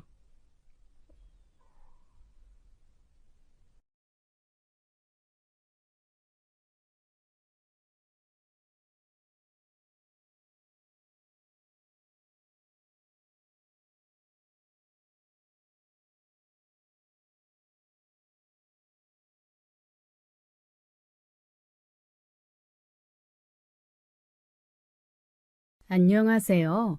사연 읽어주는 남녀입니다. 오늘도 와주셔서 감사드리며 그럼 오늘의 사연 바로 시작하겠습니다.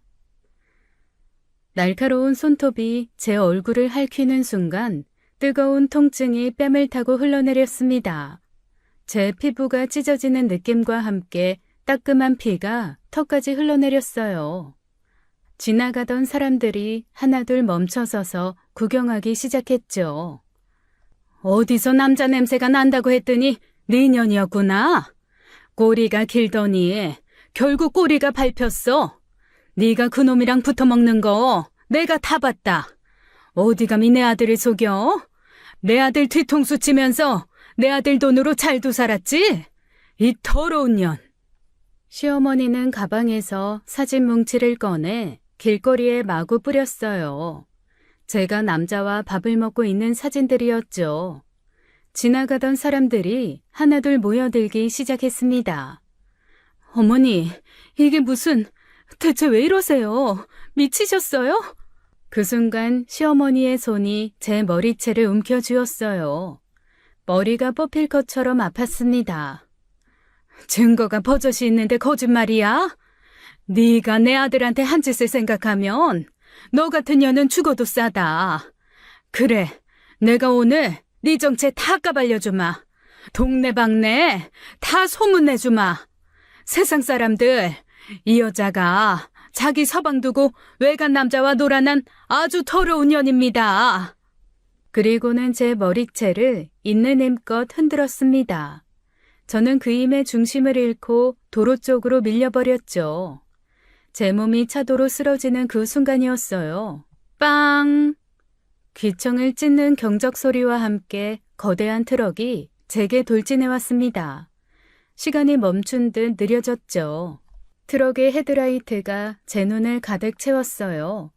죽음이 코앞에 다가온 그 찰나 저는 깨달았습니다. 이 모든 게 우연이 아니었다는 것을요. 시어머니의 눈빛, 남편의 이상한 행동들, 그리고 오늘 이 자리까지요. 모든 것이 처음부터 계획된 일이었습니다. 안녕하세요. 30 중반의 여성입니다.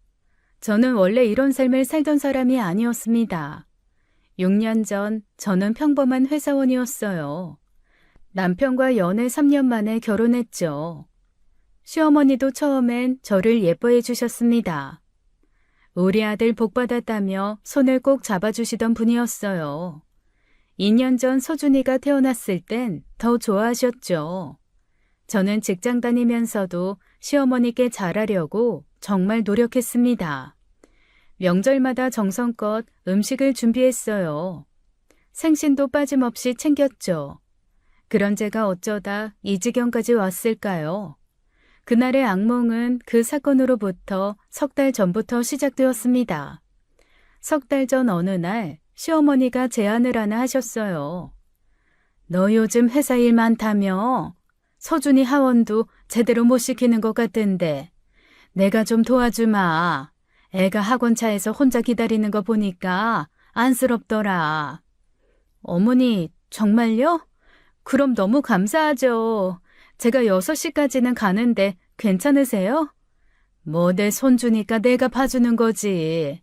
엄마가 바쁘면 할머니라도 제대로 돌봐야지. 너무 회사 일에만 빠져있지 말아라.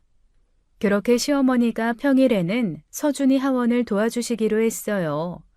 처음엔 정말 고마웠습니다. 퇴근하면 서준이가 씻겨져 있고 저녁도 먹여주셨죠. 시어머니 덕분에 야근도 눈치 보지 않고 할 수 있었어요. 그런데 2주쯤 지났을 때였어요. 서준이를 목욕시키다가 이상한 걸 발견했습니다. 허벅지 안쪽에 시퍼런 멍이 들어있었어요. 손가락으로 꼬집은 듯한 자국이었죠. 서준아, 여기 아프지? 어디서 다쳤어? 몰라. 제가 계속 어디서 다쳤는지 물어도 2살배기 아이는 답을 하지 못했습니다. 제가 어디가 아프냐고 물어도 그저 해맑게 웃기만 했어요.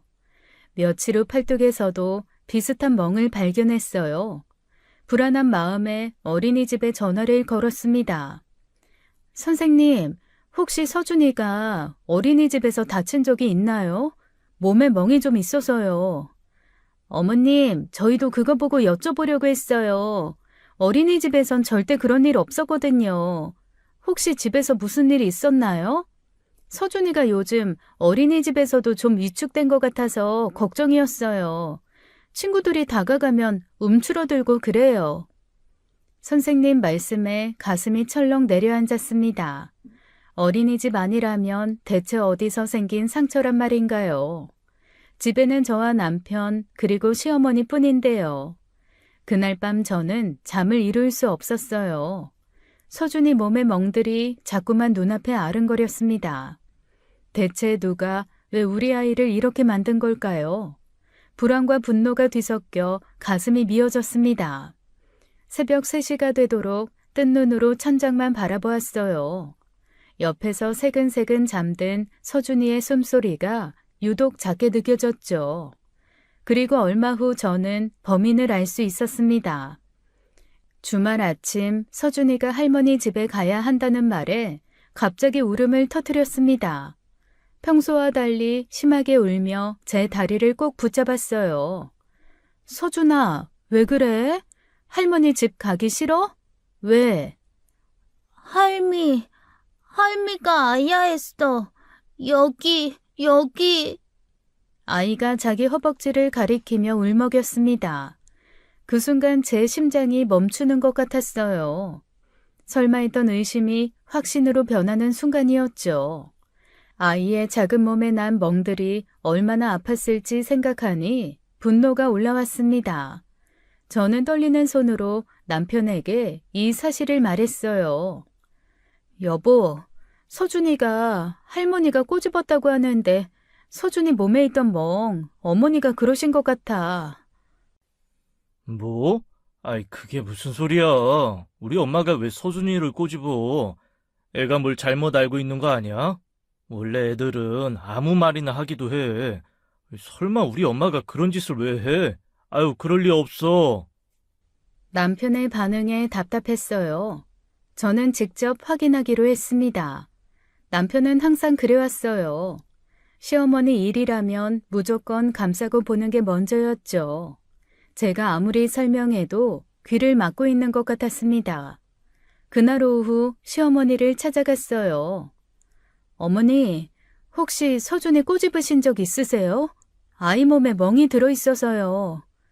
뭐? 내가 왜 네 아들을 꼬집어? 서준이가 할머니가 아프게 했다고 하는데요. 시어머니는 잠시 침묵하더니 코웃음을 쳤습니다. 아, 그거? 애가 너무 귀여워서 볼이랑 허벅지 몇 번 살짝 꼬집은 건데 그게 뭐가 문제야?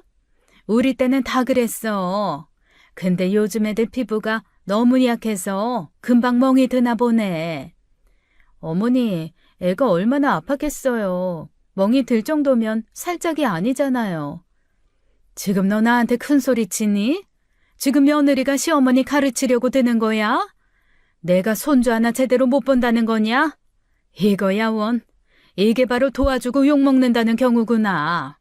잘 봐줘도 좀만 뭐 하나 잘못되면 며느리가 시어머니 잡아먹으려고 들 거라고 주변에서 그렇게 손주 봐주지 말라고 하더만. 아이고. 어머님, 그 얘기가 아니잖아요. 애 몸에 멍이 한두 개가 아닌데. 됐다. 가봐라. 속 시끄럽게. 으이구. 저는 곧장 남편에게 갔습니다. 시어머니가 직접 인정한 사실을 전했어요. 어머니가 꼬집은 거 맞대. 귀여워서 그랬다는데 이래도 의심이야? 소준이가 얼마나 아팠겠어. 피멍이 들었던데. 엄마가 아기로 한 거 아니잖아. 그 시절 사람들은 다 그랬어. 귀여우면 일부러 울리기도 하고. 당신 너무 예민하게 구는 거 아니야? 그래도 우리 도와주시려고 오셨던 건데. 남편과의 다툼 끝에 저는 결단을 내렸습니다. 하원 도우미를 구하기로 한 거예요. 월급의 3분의 1이 나가는 큰돈이었지만 어차피 그 돈은 시어머니가 서준이를 봐주시면서 용돈으로 나가기도 했으니 똑같았어요. 무엇보다 서준이의 안전이 더 중요했습니다. 인터넷으로 도우미 업체를 알아보고 면접까지 봤어요. 믿을 만한 분을 찾느라 며칠을 고생했죠. 다음 날 시어머니께 정중하게 말씀드렸습니다. 어머니, 그동안 도와주셔서 감사했어요. 이제 하원 도우미 구했으니 번거롭게 해드리지 않아도 될 것 같아요. 뭐? 도우미? 너 돈이 그렇게 썩어 나냐? 그럼 나한테 줄 돈을 남한테 주고 쓴다고? 너는 지금 할머니보다 남이 더 낫다는 거야?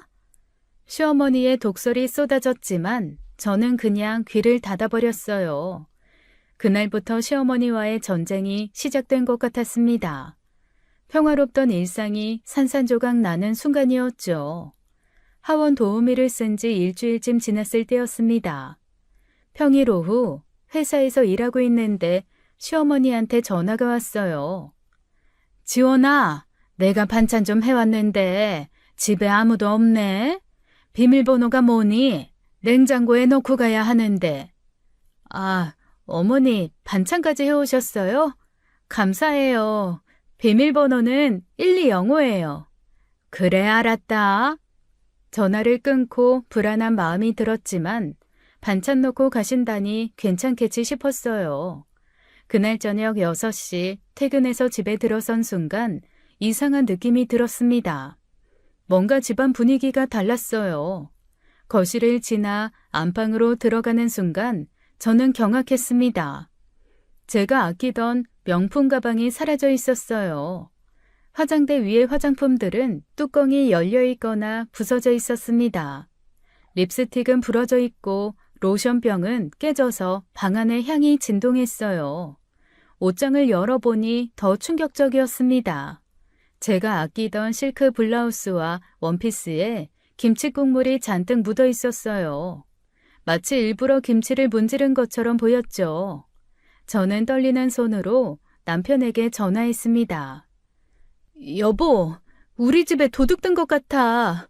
내 가방도 없고 옷들도 다 망가졌어. 뭐? 아이, 도둑? 아, 나 지금 퇴근 중이니까 집에 가서 볼게. 진정해. 30분 후 남편이 집에 왔어요. 집안을 둘러본 남편은 고개를 갸웃거렸습니다. 근데 이상하네. 도둑이 들었는데 TV나 노트북은 그대로 있잖아. 당신 가방 어디 뒀는지 다시 생각해봐. 오늘 어머니 오셨었어. 비밀번호 알려드렸거든. 혹시 어머니가... 야, 지금 우리 엄마를 도둑으로 모는 거야? 얘가 왜 이래? 정신 차려. 저는 시어머니께 전화를 걸었어요. 어머니, 혹시 오늘 저희 집에서 제 가방 보셨어요? 가방? 무슨 가방? 난 반찬만 냉장고에 넣고 바로 나왔는데. 왜? 뭐 없어졌어? 네, 제 가방이 없어졌어요. 그리고 옷들도 김치 국물이. 뭐? 지금 너 나 의심하는 거니? 내가 네 가방을 왜 건드려? 도움이나 의심해봐. 요즘 그 사람들 손버릇 안 좋다던데. 전화를 끊고 나니 더 화가 났습니다. 분명 시어머니가 한 일인데 증거가 없었어요. 엄마가 그럴 리 없어. 너 요즘 스트레스 받아서 예민한 거 아니야? 가방 다시 찾아봐. 어딘가에서 나오겠지. 남편의 말에 허탈감이 밀려왔습니다. 그날 밤 저는 잠을 이룰 수 없었어요. 처음엔 그냥 넘어갈까 했습니다. 하지만 친정엄마가 주신 가방을 그렇게 잃을 순 없었어요. 엄마가 퇴직금 받으시고 우리 딸도 이제 좋은 거 하나 들고 다녀야지라며 사주신 첫 명품이었거든요. 이렇게 잃어버릴 순 없었습니다. 다음 날 아침 저는 아파트 관리 사무소로 향했어요. 어제 오후 4시에서 6시 사이 엘리베이터 CCTV 확인 좀 하고 싶은데요. 무슨 일 있으셨어요? 집에 물건이 없어져서요. 확인 좀 해보려고요. CCTV를 돌려보는 순간 저는 숨이 멎을 뻔했습니다. 오후 4시 47분 시어머니가 제 가방을 들고 엘리베이터에 타는 장면이 선명하게 찍혀 있었어요. 당당하게 제 가방을 들고 가시는 모습이 너무나 충격적이었습니다. 마치 원래 본인 것인 양 자연스러운 모습이었죠. 저는 그 영상을 핸드폰으로 녹화했습니다. 곧장 남편에게 영상을 보냈어요. 이거 봐. 어머니가 내 가방 들고 나가시는 거 CCTV에 다 찍혔어. 야, 넌 뭘 그렇다고 CCTV까지 찾아봐. 도둑이 들었나 해서 찾아봤어. 이래도 내가 예민한 거야? 남편은 한참을 침묵하다가 한숨을 쉬었습니다. 미안해. 엄마는 명품 가방이 하나도 없잖아. 그래서 좀 질투가 나신 것 같아. 내가 사과할게. 사과? 지금 그게 끝이야? 참 쉽네. 난 그렇게 못 끝내. 내 가방 돌려받아와. 내가 새로 사줄게. 더 좋은 걸로. 싫어. 그 가방 우리 엄마가 사주신 거야. 엄마가 아껴 모은 돈으로 사주신 건데 새 가방이 무슨 의미가 있어? 당장 가서 찾아와. 그걸 어떻게 찾아와? 엄마한테 도둑질 했다고 말하란 거야? 못해? 당신 생각해서 당신 시킨 거야. 그런데 못하겠으면 그럼 내가 직접 가서 가져올게. 경찰 부르든지 해서라도. 알았어. 내가 찾아올게. 엄마한테 잘 말해볼게. 거참. 그깟 가방 하나로? 그날 저녁 결국 남편이 가방을 들고 왔습니다. 하지만 가방 옆면이 기스가 잔뜩 나 있었어요. 마치 돌바닥에 던져 긁은 듯 했죠. 시어머니의 악의가 그대로 느껴졌어요. 이거 엄마가 실수로 그랬다고 하시는데 실수? 이게 실수로 보여? 정말 미안해. 엄마가 요즘 갱년기가 심하신 것 같아. 저는 더 이상 참을 수 없었습니다. 집 비밀번호 바꿀 거야. 그리고 앞으로 내가 없을 때는 절대 어머니 집에 들이지 마. 지원아, 그건 좀... 못하겠으면 나도 생각이 있어. 선택해. 참나. 알았어. 약속할게. 저는 그날로 비밀번호를 바꿨습니다. 남편과의 약속을 믿고 한 번만 더 참기로 했어요. 하지만 마음 한구석에선 불안이 계속 커져갔습니다. 시어머니의 행동이 점점 도를 넘고 있다는 걸 느꼈거든요. 이게 시작에 불과하다는 걸 그때는 몰랐습니다. 한 달이 지나 7월이 되었습니다. 저희는 여름 휴가로 발리 여행을 계획하고 있었어요. 서준이와 처음 가는 해외여행이라 설레었죠. 어느 날 저녁 남편이 조심스럽게 말을 꺼냈습니다. 여보, 이번 여행에 우리 엄마도 모시고 가면 어때? 엄마가 요즘 우울해하시는데 기분 전환 좀 시켜드리고 싶어서. 뭐? 어머니를? 지난번 일들 다 잊었어? 나 불편해. 이번엔 우리 가족끼리 편하게 가자. 그래, 알았어. 당신 말이 맞아. 우리끼리 가자. 남편이 순순히 동의해서 안심했습니다. 그런데 사흘 후 퇴근해서 집에 들어가니 시어머니가 거실에 앉아 계셨어요. 왔니? 나 이거 좀 봐. 비키니 새로 샀어. 빨리 가서 입으려고. 시어머니가 빨간색 비키니와 밀짚 모자를 자랑스럽게 보여주셨습니다. 저는 충격의 말을 잃었어요. 어머니, 발리요? 저희 여행에 같이 가신다고요? 그럼 우리 아들이 같이 가자고 했잖아. 비행기 표도 다 끊었대. 저는 남편을 노려봤습니다. 남편은 시선을 피했어요. 저는 조용히 남편을 안방으로 데리고 들어와 말했죠. 여보, 이번엔 우리끼리 가기로 했잖아. 어떻게 된 거야? 엄마가 너무 가고 싶어 하셔서 이번 한 번만 같이 가자.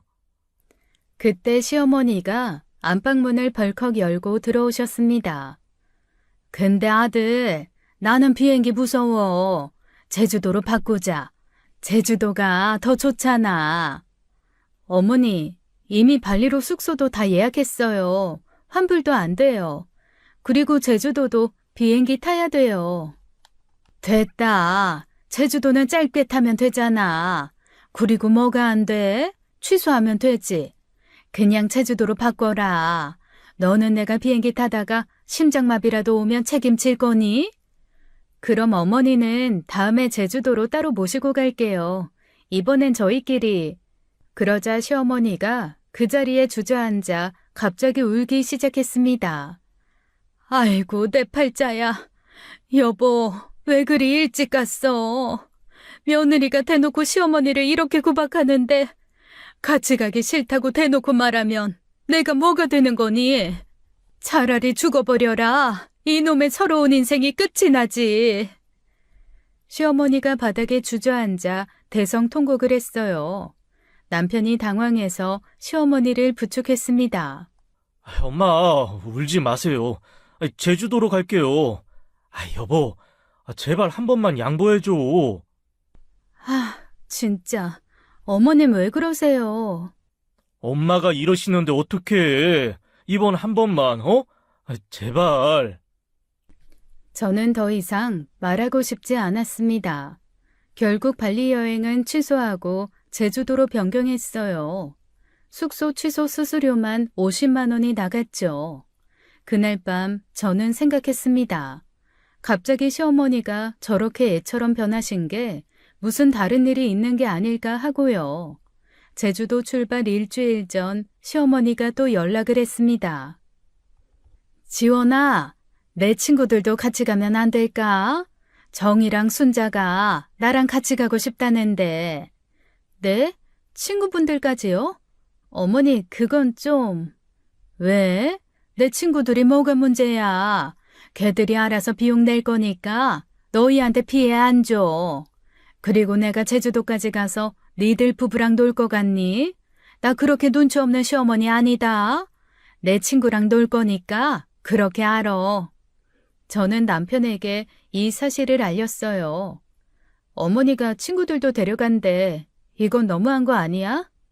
오히려 좋지 않아? 엄마가 친구들이랑 놀면 우리끼리 따로 다닐 수 있잖아. 걱정하지 마. 결국 3명이었던 가족여행이 6명의 단체 여행이 되었습니다. 제주도에 도착한 첫날 펜션에 짐을 풀자마자 시어머니가 말했어요. 우리 운전 못하니까 너희가 데리고 다녀야 돼. 렌터카 큰 걸로 빌렸지? 네? 저희는 따로 다니려고. 따로? 같이 온 사람들 버리고 니들끼리만 놀겠다고? 그럼 우리는 뭐니? 적어도 이동할 때는 함께 해야지. 맞아. 젊은 사람들이 늙은 우리들 데리고 다녀야지. 우리가 뭐 제주도를 알겠어? 우린 뭐 택시 타고 다니란 말이냐? 돈이 얼마나 드는데. 그럼요. 제가 모셔야죠. 어르신들 같이 다니죠, 뭐. 어차피 제주도 관광지는 다 비슷하니까. 저는 할 말을 잃었습니다. 첫날 저녁 시어머니가 또 명령을 내렸어요. 지원아, 저녁 뭐 해줄 거냐? 와서 보니까 여기 제주도가 물가가 너무 비싸네. 우리 6명인데 밖에서 사 먹으면 너무 비싸잖아. 어머니, 휴가 왔는데 저도 좀 쉬고 싶어요. 밖에서 먹어요. 아니, 넌 서준이 밥도 안 해준다고? 애엄마가 그래도 되는 거냐? 요즘 젊은 며느리들은 정말 버릇이 없네. 우리 때는 시부모 모시고 여행 오면 당연히 며느리가 다 했어. 그러는 거 아니야, 민수처. 여보, 그냥 간단하게 뭐 좀 해주면 안 돼? 밖에서 먹기에는 엄마가 불편하신가 봐. 고기 내가 구울게. 밑반찬이랑 밥만 해. 아, 찌개도. 아니, 그냥. 엄마, 나 배고파. 아, 그래, 서준아, 조금만 기다려. 결국 저는 6인분의 저녁을 준비했습니다. 삼겹살을 굽고 된장찌개를 끓이고 밑반찬을 준비했어요. 시어머니와 친구들은 술을 마시며 수다를 떨었습니다. 우리 며느리가 회사 다닌다고 집안일을 소홀히 해. 애도 도우미한테 맡기고. 요즘 여자들 다 그래. 돈 좀 번다고 까불어. 그러니까 지 남편들이 바람을 피우지. 난 그거 다 이해해. 그 말에 저는 손이 떨렸습니다. 이게 휴가인지 지옥인지 분간이 안 갔어요. 서준이만 아니었다면 당장 서울로 올라가고 싶었습니다. 둘째 날 아침 펜션 거실에서 시어머니와 친구들의 대화가 들렸습니다. 며느리가 내 아들한테 참 박해. 그렇게 집에서 참나 봐. 그래서 우리 아들이 요즘 많이 힘들어해. 어머, 그래? 근데 생긴 건 안 그런데 겉과 속이 다른가? 정이 너 사람 얼굴 볼 줄 참 모른다. 저거 여우상이야, 여우상. 아주 그런 것 같아. 밖에서 뭐라고 돌아다니는지 원. 그런 여자애들이 제일 무서워. 밖에서 뭐 하는지 누가 알겠어? 그렇다니까. 또 쟤 다니는 회사에 남자가 얼마나 많은데. 일을 하러 다니는 건지 뭔지 집에 있는 내가 알게 뭐야. 제가 부엌에서 다 듣고 있는 줄도 모르고 계속 수근거렸어요. 저는 손이 떨렸지만 참았습니다. 하지만 얼마 후 제 인내도 바닥이 나는 사건이 터지고 말았죠. 점심시간 시어머니가 또 요구를 했어요. 남편은 아들을 데리고 바닷가에 놀러가고 없었습니다. 오늘은 백숙 먹고 싶네. 지원아, 닭 사다가 백숙 좀 해줘.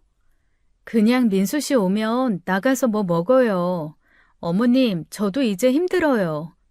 참, 너는 돈을 허투루 쓰는데 도가 텄다. 나가서 사 먹으면 그건 돈 아니니? 어머, 진짜 한 번에 말을 안 듣네. 꼭 말대꾸를 안 해. 내가 말했잖아, 저런다고. 으이그, 네 며느리 다 듣겠다. 저기 민수처, 우리가 허리가 안 좋아서 나가기가 힘드네.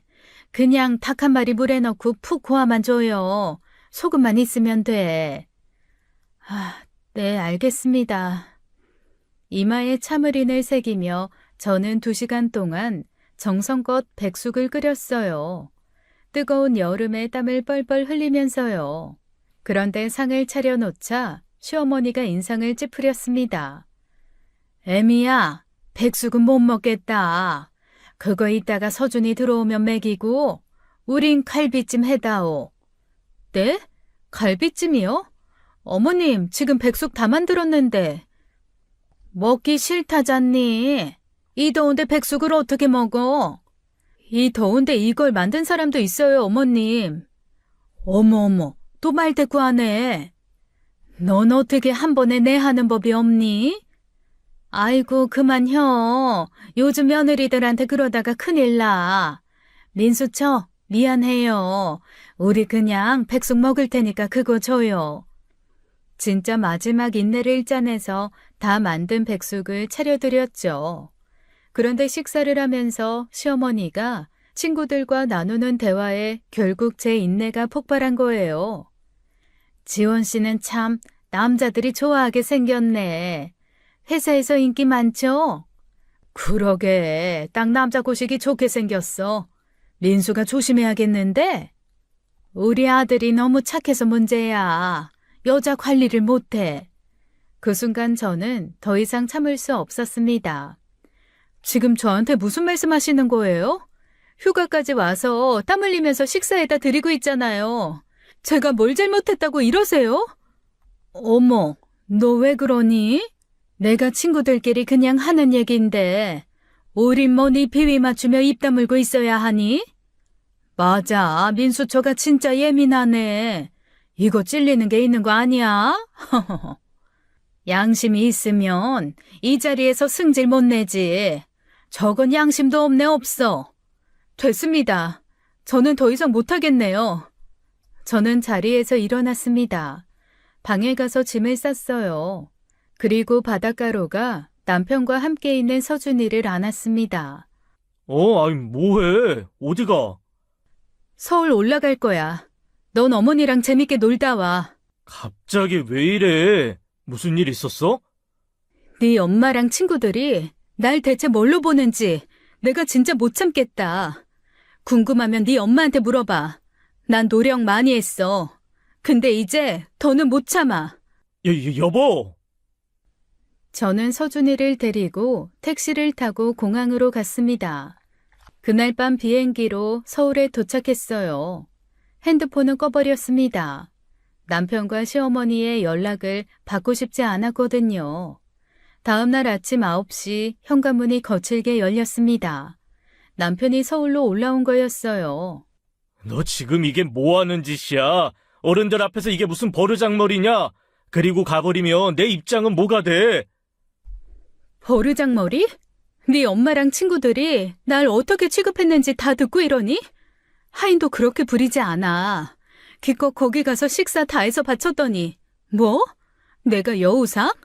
남자를 잘 꼬시게 생겨? 바람 피운다고 수근거리고. 그래도 어른들인데 참았어야지. 애까지 데리고 그냥 와버리면 어떡해? 참으라고? 넌 바다가 놀러가서 혼자 재미나고 난 참으라고? 네 엄마가 우리 서준이 꼬집어서 멍들게 한 것도 참았어. 내 가방 훔쳐간 것도 참았어. 내가 어디까지 더 참어? 나도 이제 못 참아. 그래, 그럼 네 마음대로 살아. 남편은 저를 노려보더니 현관문을 쾅 닫고 나가버렸습니다. 그리고 2시쯤 되니 이번에는 시어머니가 찾아왔죠. 너 그러는 거 아니다. 너 때문에 내가 친구들한테 얼마나 망신당했는지 알아? 며느리가 시어머니 버리고 도망갔다고 다들 비웃더라. 먼저 저 모욕하셨잖아요. 친구들한테 거짓말이나 하시고. 거짓말? 내가 무슨 거짓말을 해? 너 정말 양심이 없는 거니? 너 회사 남자들이랑 놀아나는 거 나 다 알고 있다. 뻔뻔해도 유분수지. 그건 또 무슨 소리예요? 저 회사 사람들과 공적인 관계만 유지해요. 입 닫아. 넌 서준이 엄마 자격도 없어. 어떻게 애 엄마가 바람이 나서는? 그러더니 화가 난 시어머니가 제 뺨을 때리려고 손을 올렸습니다. 저는 재빨리 그 손을 잡았죠. 어머니, 정말 미치신 거예요? 저는 시어머니를 밀치고 집을 나왔습니다. 아파트 앞에서 택시를 잡으려고 했어요. 친정으로 가려고 했죠. 그런데 시어머니가 따라 나왔습니다. 어디가? 이거나 봐. 이래도 뻔뻔하게 나올 테냐? 시어머니가 가방에서 사진들을 꺼내 길에 뿌렸습니다. 제가 회사 과장님과 점심을 먹는 사진이었습니다. 평범한 회사 점심 사진인데 마치 불륜 증거인 것처럼 흩뿌렸어요. 네가 이 남자랑 바람난 거 나 다 알고 있다. 바람난 주제 감히 나한테 대들어? 이런 싸가지 없는 년. 옛날이었으면 너 같은 년은 길에서 돌 맞았어. 그때 시어머니가 재빨리 제 머리채를 움켜쥐었습니다. 벗어나려 했지만 어찌나 세게 잡았는지 빠져나올 수가 없었죠. 그때 시어머니가 저를 밀어서 저는 균형을 잃었어요. 그대로 도로 쪽으로 쓰러졌습니다. 그때 큰 트럭이 경적을 울리며 달려왔어요. 천만다행으로 불과 제 1m 앞에서 급정거를 했습니다. 조금만 늦었으면 저는 정말 이 세상 사람이 아니었을 겁니다. 미쳤어요? 사람을 차도로 밀면 어떻게 해요? 저는 그 순간 깨달았습니다. 이 모든 게 우연이 아니라는 것을요. 저는 몸을 일으켜 시어머니를 노려봤습니다. 더 이상 참을 이유가 없었어요. 짝! 제 손이 시어머니의 뺨을 때렸습니다. 시어머니가 충격을 받은 듯 비틀거렸어요. 네가 감히! 어머니가 먼저 저 죽이려고 했어요. 이 일 이대로 끝날 거라 생각하지 마세요. 저 절대 그냥 못 넘어가요. 저는 곧장 어린이집으로 갔습니다. 서준이를 데리고 친정으로 향했어요. 친정 부모님은 제 모습을 보고 깜짝 놀라셨습니다. 지원아, 너 얼굴이 왜 이래? 무슨 일 있었어? 엄마, 그게...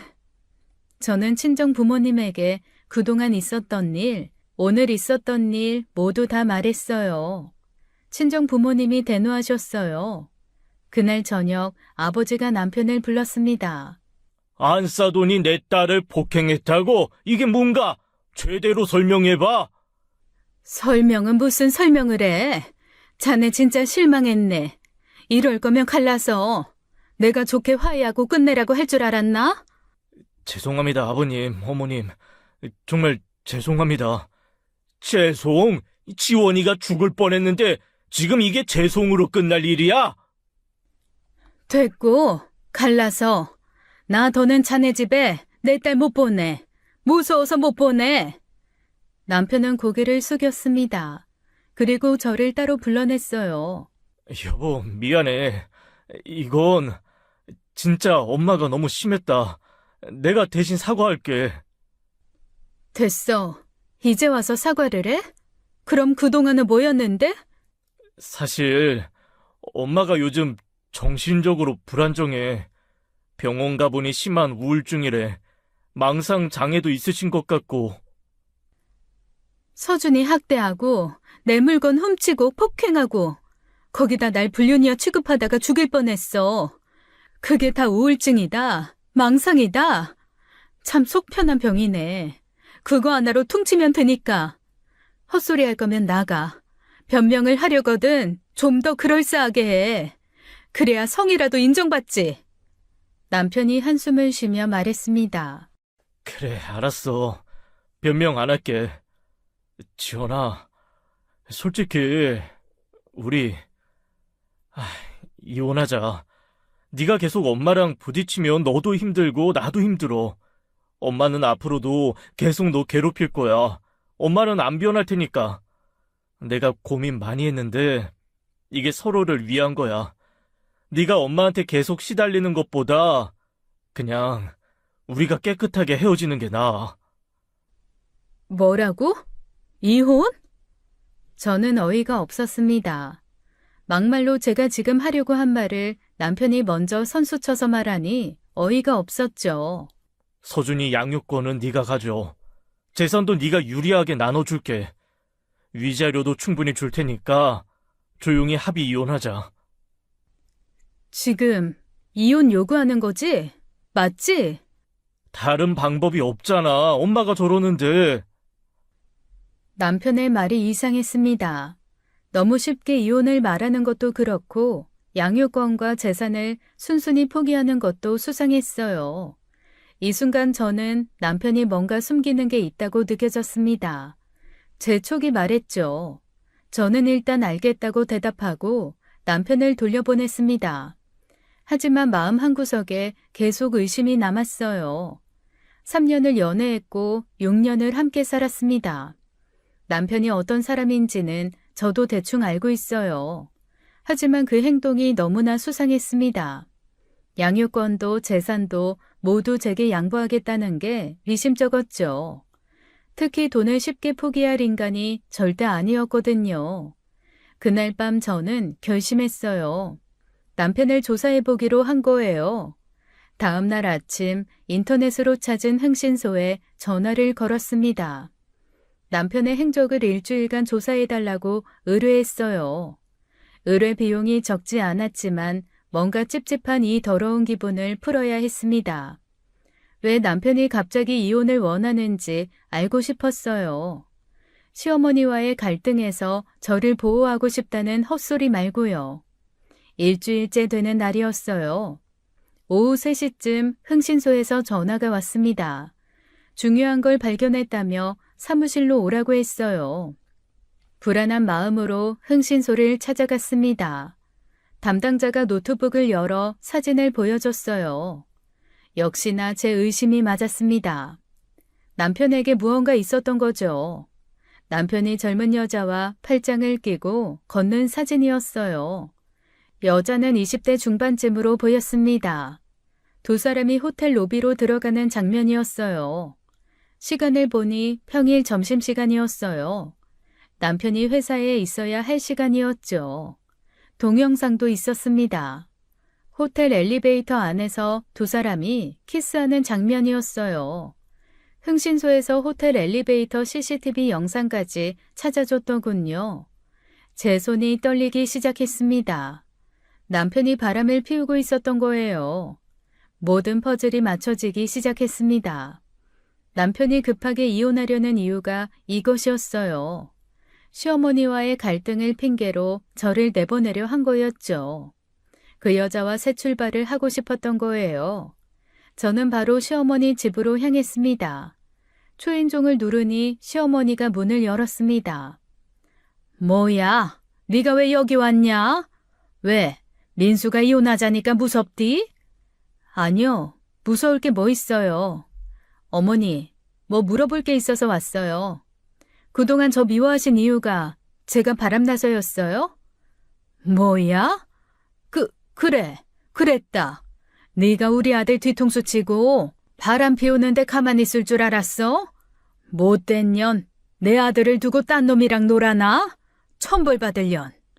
그래서 제가 미워서 우리 서준이 꼬집으셨던 거예요? 제 가방도 훔쳐가시고 제주도 가서 친구분들이랑 그렇게 저 괴롭히고 씹으시고. 시어머니의 표정이 당당해졌습니다. 그래, 말 나온 김에 나도 다 말하자. 너 이혼할 때 꼭 서준이 친자검사해라. 민수 아들 아니면 양육비? 그거 한 푼도 못 주니까. 참들 못됐네요. 엄마나 아들이나. 짝. 말 가려 이 못된 거사. 시어머니가 제 뒤통수를 때렸어요. 저는 꾹 참았습니다. 이제 중요한 질문을 해야 했거든요. 그런데 어머니, 제가 외도한다는 거 어떻게 하셨어요? 민수가 다 말해줬다. 네가 회사 남자랑 놀아난다고. 사진도 민수가 다 준 거야.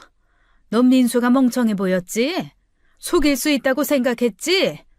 어이, 그 멍청한 것. 남편이요? 남편이 직접 어머니께 말했다고요? 그래, 걔가 나한테 울면서 말했어. 엄마한테만 말하고 너한테는 비밀로 해달라고 부탁하더라.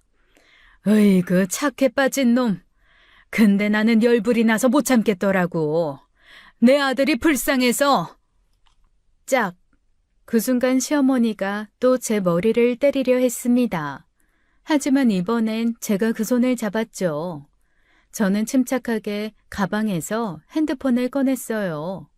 화면에는 녹음 중이라는 표시가 선명했습니다. 어머니, 지금까지 하신 말씀 다 녹음됐어요. 뭐?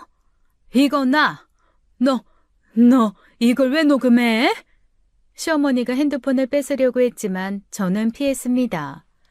아동학대, 절도, 폭행, 명예훼손, 모독죄까지 소장 받을 준비하세요. 네가 감히. 그리고 어머니, 하나만 더 말씀드릴게요. 지금부터 일어나는 모든 일은 오직 어머니 아들 때문이에요. 그러니까 제 탓하지 마시라고요. 그게 무슨 소리야? 야, 너 무슨 말이야? 어머님 아들이 거짓말한 거예요. 어머니한테. 저 외도한 적은 단 한 번도 없어요. 아시겠어요? 어머님 아들이 왜 거짓말을 했을까요? 왜 그랬는지는 곧 알게 해드릴게요. 저는 돌아서서 나왔습니다. 시어머니가 뒤에서 소리쳤지만 무시했어요. 차에 올라타는 제 뒷모습을 시어머니는 멍하니 바라봤습니다. 저는 시원하게 엑셀을 밟았어요.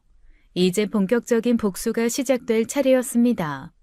녹음 파일을 들어보니 완벽했어요. 시어머니의 자백이 모두 담겨 있었죠. 서울로 올라온 저는 곧장 경찰서로 향했습니다.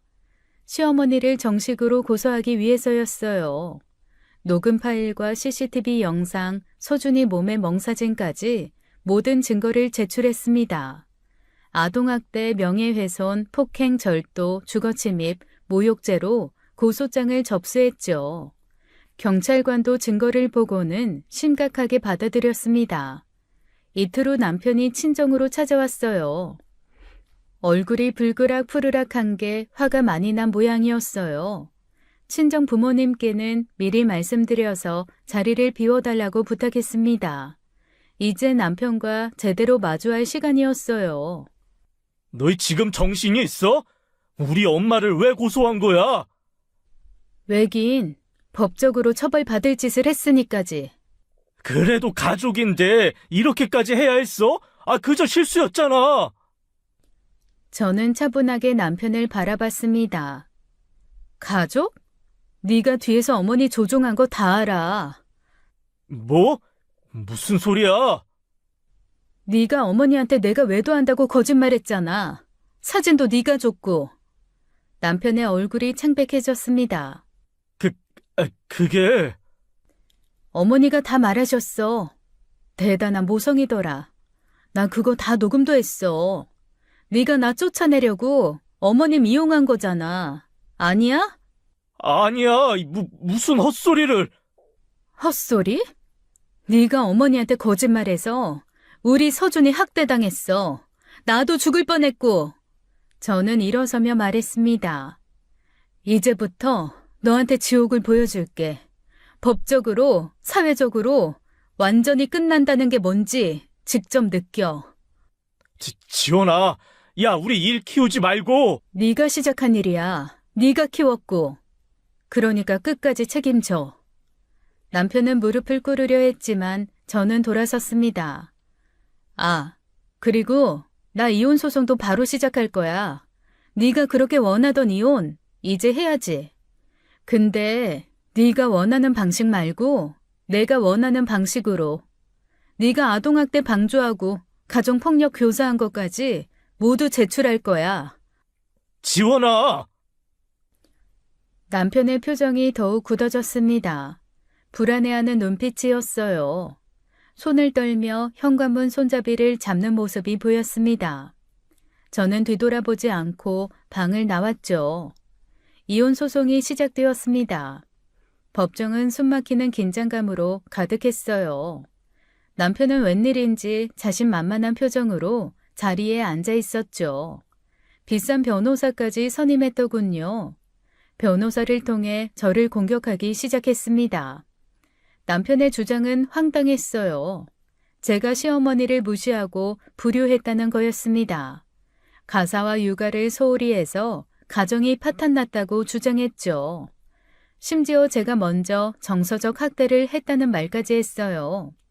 시어머니도 증인으로 출석했습니다. 법정에서 눈물까지 흘리며 연기를 했어요. 며느리가 절 무시하고 욕했어요. 손주도 제대로 못 키우면서 제 탓만 했습니다. 이 늙은 제가 직접 아들 집 가서 손주를 키웠습니다. 그러다가 제가 늙어서 실수로 손주를 다치게 했더니 저를 아동 학대범으로 신고를 했더군요. 네, 맞습니다. 제가 손주를 다치게 했으니 제가 나쁜 할미죠. 하지만 제 아들은 죄가 없습니다. 저만 처벌해 주십시오. 남편은 시어머니의 증언에 맞춰 고개를 끄덕였습니다. 마치 자신들이 피해자인 것처럼 연기했죠. 판사님도 시어머니의 눈물에 잠시 동요하는 듯 했어요. 참 연기도 잘하더군요. 이제 제 차례였습니다. 저는 침착하게 일어섰어요. 가방에서 서류 봉투를 꺼냈습니다. 판사님, 제출할 증거가 있습니다. 판사가 고개를 끄덕이자 저는 사진들을 제출했어요. 남편이 젊은 여자와 호텔에 들어가는 사진이었습니다. 엘리베이터에서 키스하는 동영상도 있었죠. 법정이 술렁이었습니다. 남편의 얼굴이 하얗게 질렸어요. 손이 떨리는 게 멀리서도 보였습니다. 변호사에게도 숨긴 모양이었는지 남편 측 변호사도 당황했습니다. 서류를 떨어뜨릴 정도로 흔들렸죠. 이거, 조작이야. 합성사진이야. 하지만 증거는 확실했습니다. 절대로 조작할 수 없는 원본들이었죠. 날짜와 시간, 장소까지 명확했어요. 판사가 남편을 바라봤습니다. 그 눈빛에는 경멸이 담겨 있었어요. 시어머니도 충격을 받은 듯 했습니다. 아들이 진짜 바람을 피운다는 건 몰랐나 봐요. 저를 모함하기 위한 거짓말인 줄만 알았던 거죠. 저는 추가 증거를 제출했습니다. 시어머니가 저를 폭행하고 아들을 학대했다고 자백한 녹음 파일이었어요. 남편이 시어머니를 조종했다는 내용도 들어있었죠. 법정 분위기가 완전히 뒤집혔습니다. 남편은 더 이상 할 말이 없는지 고개를 숙였어요. 남편의 거짓말과 음모가 모두 드러났죠. 유책 배우자가 확실해진 순간이었습니다. 법정에서 돌아온 그날 밤 저는 컴퓨터 앞에 앉았습니다. 이제 사회적 응징을 시작할 차례였어요. 손이 떨렸지만 망설임은 없었습니다.